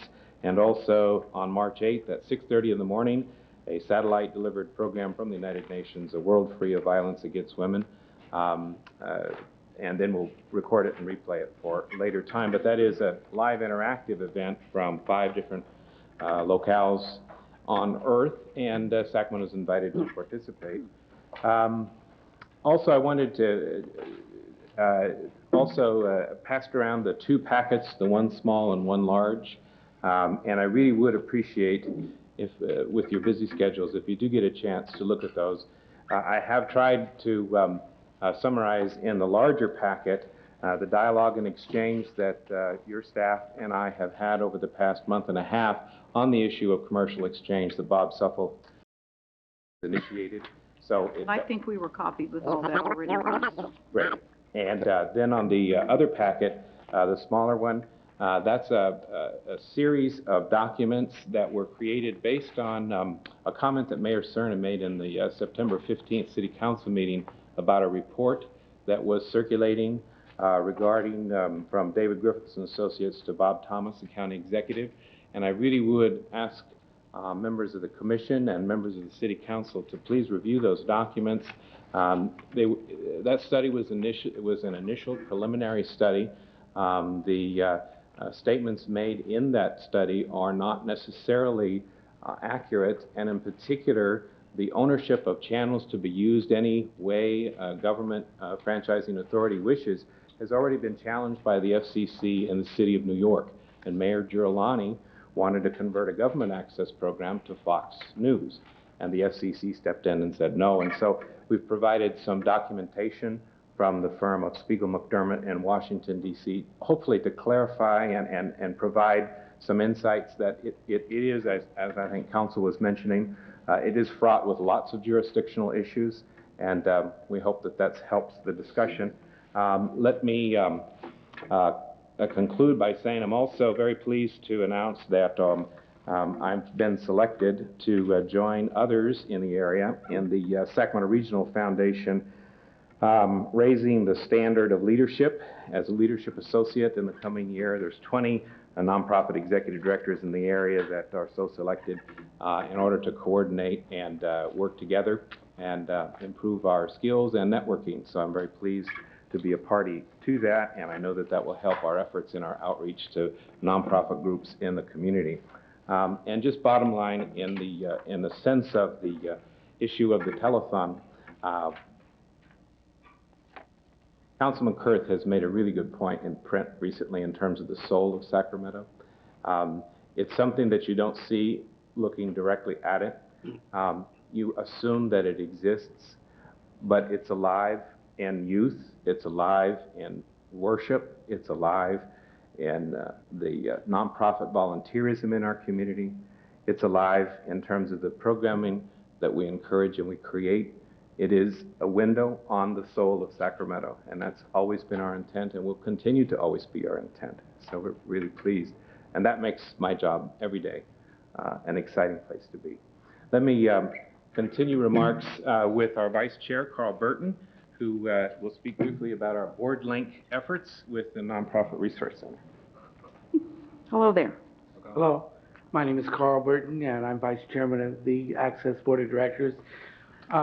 Recognizing that 50% of our members are going to be turned over in the next 2 years, we have entered into an agreement with BoardLink to try and recruit new members and get them up to snuff as to our workings and what we do over there.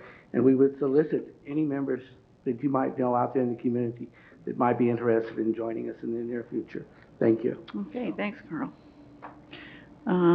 Okay, Sue, you the cleanup matter?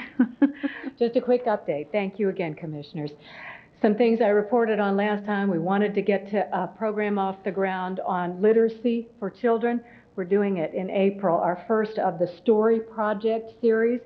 We're going to do a program featuring reading for young children, preschoolers, with a very noted children's entertainer, Francie Dillon. So look for that in April. She's good. She's marvelous.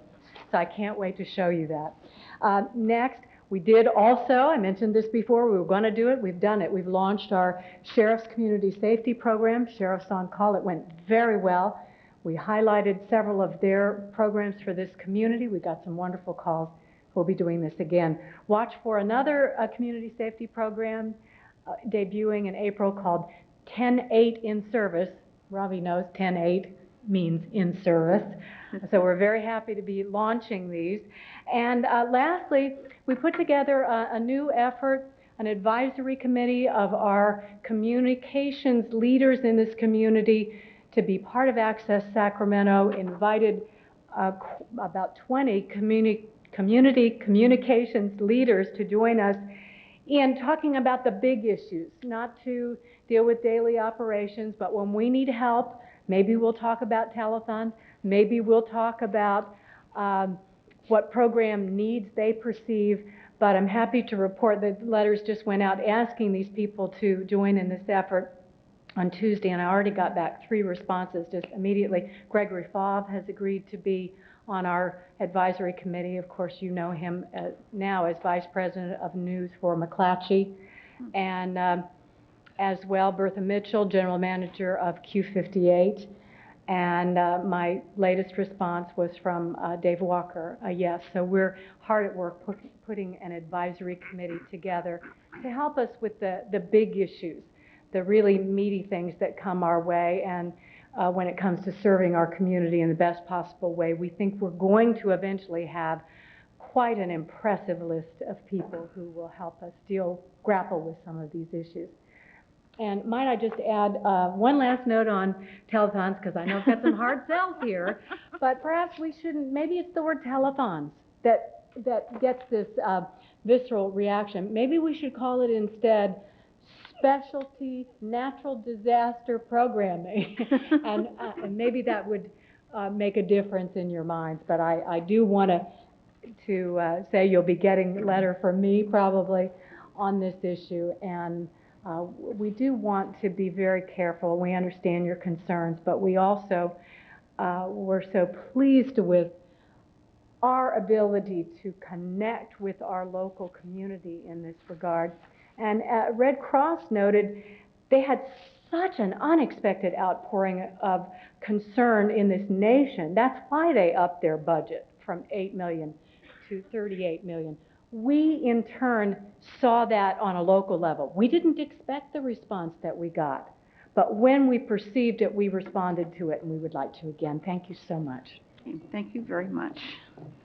I'm going to come in under. I know this is the time of the year, too, in terms of funding, and I know that staff is going to be putting forth budget figures so that per our agreement, we prepare our budgets for then approval at the June meeting. So on behalf of the board and the volunteers and the members and viewers of Access Sacramento, we would respectfully request continued funding at the level that's included in your packet. And that concludes our report. Thank you. Okay, thank you very much.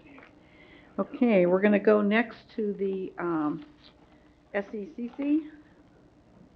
And they've got theirs. Oh, we've got a Challenger outfit on here, it looks like. Not Steve Robinson. No, maybe not Steve Robinson, but until you take a voyage on Challenger, you haven't had a good time. Okay. Hi, I'm Liz Rhodes. I'm the Executive Director of the Sacramento Educational Cable Consortium, and I wanted to report real quickly on a few things, and then we have a special treat for you today, as you can see my flight commander over there. Right. In the past, we've spent a great deal of time telling you about our distance learning classes. I can just suffice to say they're going extremely well. We are in the process of developing our September schedule. Oh, I'm sorry, I don't know what that is. Oh, that's interesting. Anyway, it's not one of our classes. Oh. Our scheduled classes for fall, we are in the process of booking them, and we have filled both our channels Monday through Friday from 7 in the morning until 10 o'clock at night, and Saturday is filling up quickly. And thank you to Access Sacramento, we're borrowing their channel. And looking for additional channel space. We have so many classes, and the enrollments are just skyrocketing. It's really phenomenal. Just a couple of upcoming events. I put a flyer on your table in front of you about our annual Student Educational Video Awards. We'll be presenting those at our award night on April 29th. So if you could put that on your calendar, we'll be getting back to you with an invitation to come and join us to celebrate our students. But the big thing that we want to spend our time today is sharing with you some of the other services that we provide in addition to our classes, because they're services of education and educational nature that really reach out into the community and provide programming that the community would not otherwise have.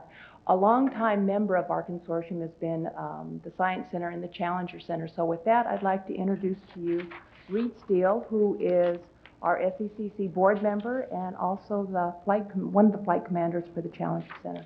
Thank you. Okay, great. We're glad to have him with us today. Good afternoon, and I'm just going to jump right to the chase because I know our clock is ticking. All right. First off, thank you, Madam Chair, and also the commission members.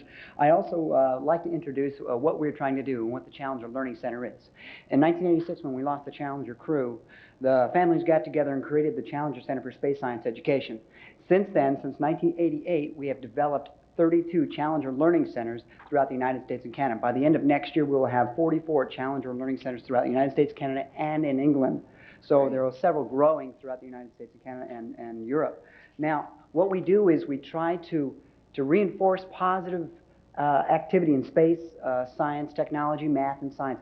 Students have a tendency to lose their interest in math and science about 8th grade level on. After they get to that point, they pretty much have determined that they are not good at math and science, and they're not convinced, and they won't be convinced that they will be good at it, nor like it. So we try to get them in there between the 5th and 8th grade level to get them excited about math and science using space technology, because space is exciting. So with that in mind, we try to do that. We have already run over 200 missions last year in our first year, and over 5,000 students have been through our simulator, a mission control and spacecraft simulator.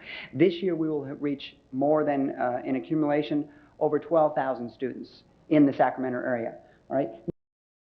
With the Sacramento Educational Cable Consortium is a great asset to us. I want to mention that very clearly, because of all the capabilities that SECC has and the network that has throughout the entire city. For example, the dealings with their educational programming, our community access. We have, for example, the programming that we have here, the program guide that the SEC develops, ties in to the NASA Select Television, which helps us a great deal for two reasons. One, it allows us to get information from the NASA channel, and on our schedule, and we'll pass these out to a list of all the launches in the near future, what the objectives of those launches are, and the current events that are happening at NASA. Not only do we receive them, we're able to record them and keep them in our library at the Challenger Learning Center for all people to have access to, and just simply sign them out, in addition to, obviously, the general community. We want to make that very clear. Also, our link with NASA, their link with NASA, tied with the current events, but the mission schedule and so forth. But we also have to tie in also SEC's link with the Challenger Center and the community. Several things. I mentioned the program guide. In addition to just explaining the activities that we have here, we also have a column from the Challenger, which helps us to explain to the general public the activities that are going on in the space program and how we tie it with the educational program at the Challenger Learning Center. All right?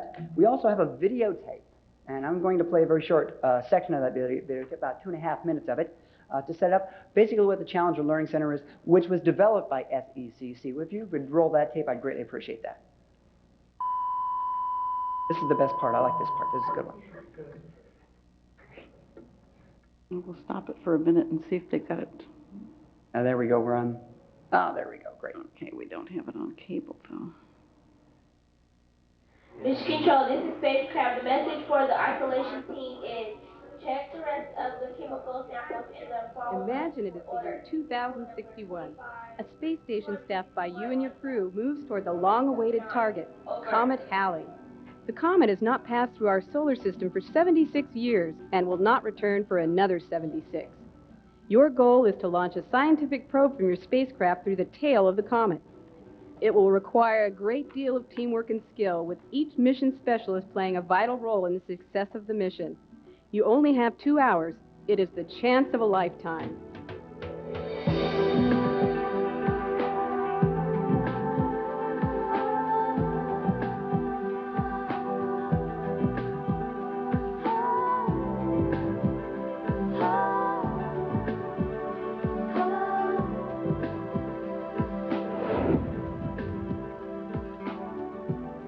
In the aftermath of the 1986 Challenger shuttle explosion, the crew's families planned a memorial that would continue the legacy of the mission. They developed a series of hands-on learning centers where students would experience space exploration while building confidence in the areas of math, technology, and science. Sacramento's Discovery Museum opened the first Challenger Learning Center in Northern California in October 1997. Each year, this center brings over 12,000 students, teachers, and adult participants to experience a Challenger mission. Mission Control, this is Spacecraft. We are ready to receive. Over. During their simulated spaceflight to launch a probe into Comet Halley's tail, land on the moon, or relieve a research team on Mars, crews in mission control and in the spacecraft face the realistic challenges of a complex mission. Together, they tackle tough problems and learn how to use science and math in real-world applications. One of the most important things that the students take back to the classroom with them is raised expectations of success. Once they've completed a mission, they've used skills that they have learned in the classroom to successfully solve problems, they feel much more confident about their abilities. So when they go back to the classroom, they're now looking at themselves in a different light and able to do some of the things that they thought they could not do or maybe weren't interested in doing before. So as they get back, they have that confidence, they meet all those challenges, and they continue the confidence, so it becomes an important cycle in their life. The Challenger Learning Center experience also includes related workshops to help teachers bring the Learning Center experience back to the classroom to enhance their teaching of problem solving and cooperative skills. It was very enjoyable to see the students smiling, solving problems, getting frustrated with one another, sending messages for information. I believe they had a good day because they not only learned that they could work as a team, but they could accomplish something as a team.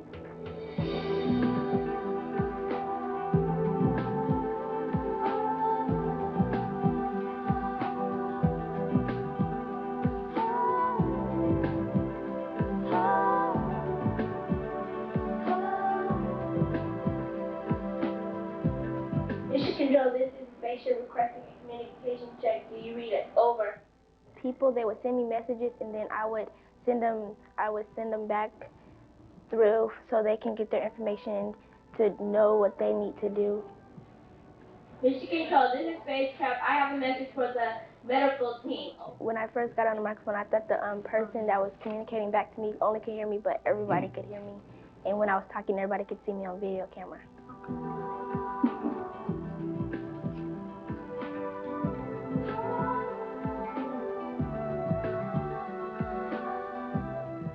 Okay, if we could just stop right there, that'd be fine. The rest is just all exciting because that's me. That's no big deal.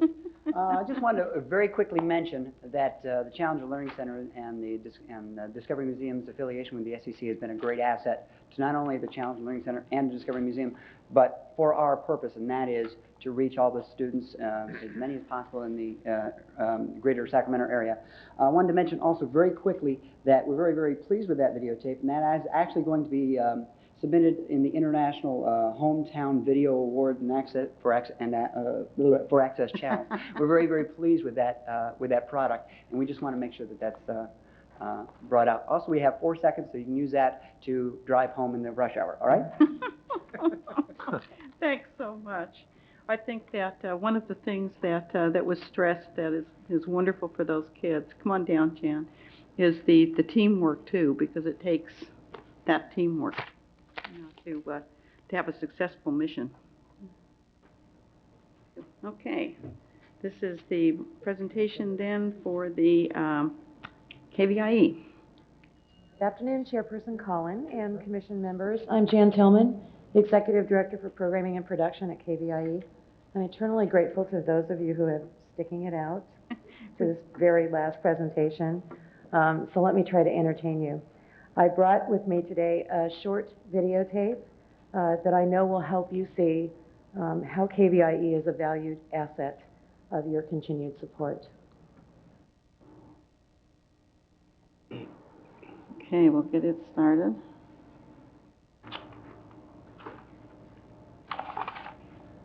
Back to itself with a vital, dynamic commitment to relevant programming that addresses issues of interest and concern to area residents. Central Valley Chronicles, a look at the people and places that make life great in this part of the world. California Capital Week, in-depth reporting on the people and process of state government. KVIE's newest show, Money Moves with Jack Gallagher. And California Heartland, a series about the generous earth of the Golden State and the people who work it. Whether you're a long-time resident or new to the area, Central Valley Chronicles celebrates what's good about where we live and shows you what's new and what to do.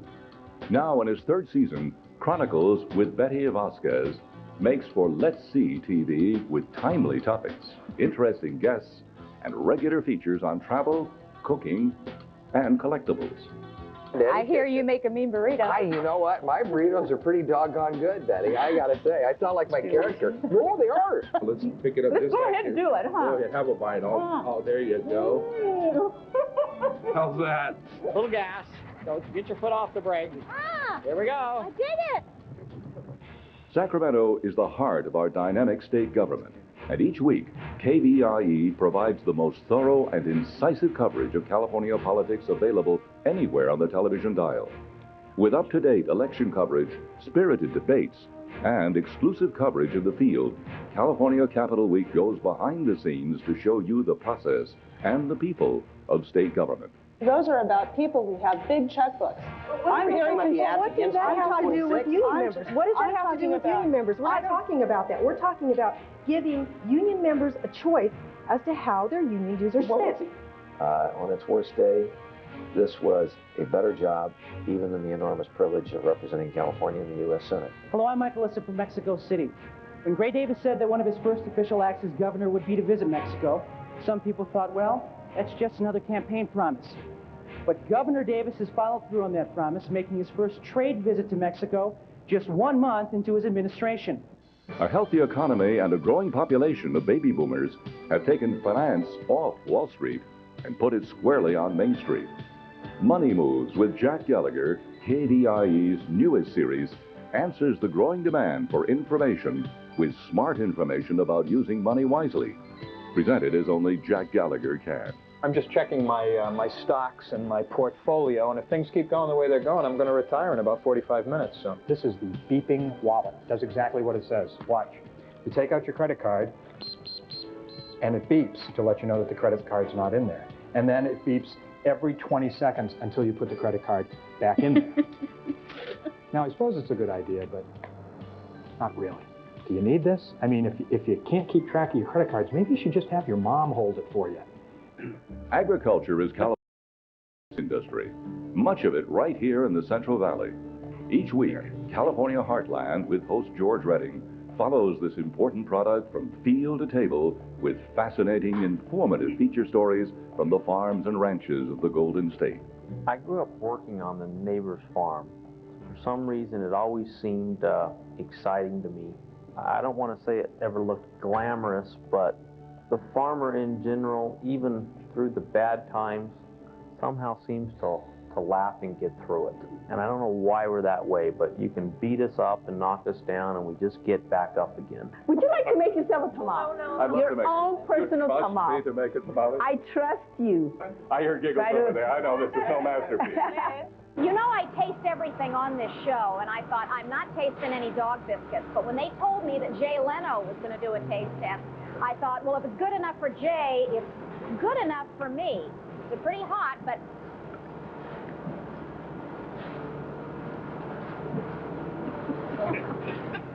KVRE, Channel 6 and Channel 7, striving to meet its mission of being a valued community resource.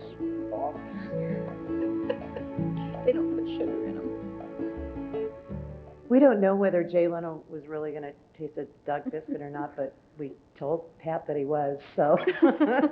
And she really will do anything. She's absolutely wonderful on California Heartland. Like she picked up the wrong one. Yeah, it does, doesn't it? We left it in the show, too. This is a reflection of our commitment to local programming for KVIE, and having been with the station for many years, I can say that I'm very proud that we are really beginning to achieve that commitment of reflecting the community back to itself, and certainly proud of the work that our staff is doing. I want to report one other thing, that we have engaged in an activity called Ready to Learn. A recent Associated Press report stated that Cable in the Classroom had once again identified public television programming as the most valued video resource in the classroom. And certainly public television's children's programming service has for many, many years been an extreme value both to parents and to teachers. And there is an initiative called Ready to Learn that KVIE has joined, and it is an effort to take that valued resource beyond the screen and assist daycare providers and grandparents and parents in using television as a learning tool. Another component of that outreach activity is the distribution of literally thousands of books to children. And we're very pleased that SECC has agreed to partner with us on this project. They have a substantial direct relationship with educators, and so they will be working with our outreach coordinator at KVIE to ensure that we're able to put this new outreach activity into practice. I'd like to make just a couple of comments about some things I heard earlier. Maybe this might help in the decision that you need to make regarding telethons. The FCC, KVIE is licensed, our broadcast service to the FCC as a non-profit broadcast service, and we are prohibited by the FCC from doing telethons to raise money for other organizations. Now, we can apply to the FCC for an exemption if there is a compelling reason to do so. And we did that in 1989 when the San Francisco earthquake occurred and so many people were victims of that. There was a fundraiser that I think there was a lot of entertainers participated in and asked broadcast services, commercial and public television, to broadcast it during certain hours. And all of the money that was raised during that period of time went to the relief of these victims. The FCC did grant us an exemption for that purpose. So one of the things that you might consider is granting an exemption on a case-by-case basis should the need arise in our own community for that support. But I just offer that as some information for you. One other thing, KVIE in our broadcast service is carried on 62 cable channels in 28 counties. And the subscriber base for Comcast Cable in Sacramento and Media One in Sacramento together is larger than the other 60 cable services combined. So that just provides a little bit of perspective in terms of the size of the Comcast cable system that you have here. So that may go to addressing the issue of 7 channels. I mean, I think that it is its relative size that does have an impact on the number of channels that are on that system. I would be happy to answer any questions you might have. Okay, thank you very much. Robbie, you had a question? Jen? Yes. As you showed in your video there, you're getting more and more local. Can you tell me a ballpark figure on what percentage of your total program is at a local level, like the ones were depicted in your TV? We have, of course, our Channel 6 broadcast service and the Channel 7 cable service. Each of those channels broadcast 24 hours a day. Right. So percentages relative Pretty in that small, context. I understand, About 10% of our programming service today is locally produced programs. I will tell you that the 4 samples that you saw, Central Valley Chronicles, Money Moves, California Heartland, and California Capital Week, cost more than $2 million a year to produce. And so the cost to produce that kind of local programming is quite high. It is our prime time schedule on Channel 7. Our locally produced programs comprise the prime time schedule on Channel 7. And those programs air at other times on Channel 6. The Ready to Learn service is the early portion of the day on Channel 6. We are going to talk with Comcast Cable before we make this move because we want their input. They're in direct touch with their subscribers.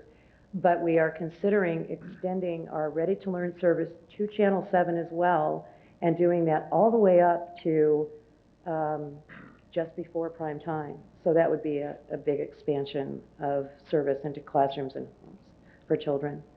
Well, being a member of this commission, a lot of people have approached me, and they're just very enthused about the number of hours that are being devoted to local things where they can relate to it.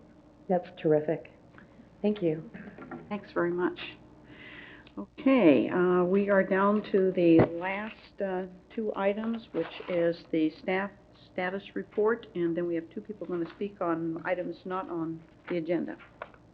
Quickly, I'm asked to put in the record that your commission staff is participating in the Compass credit card project to reduce paper flow upstairs.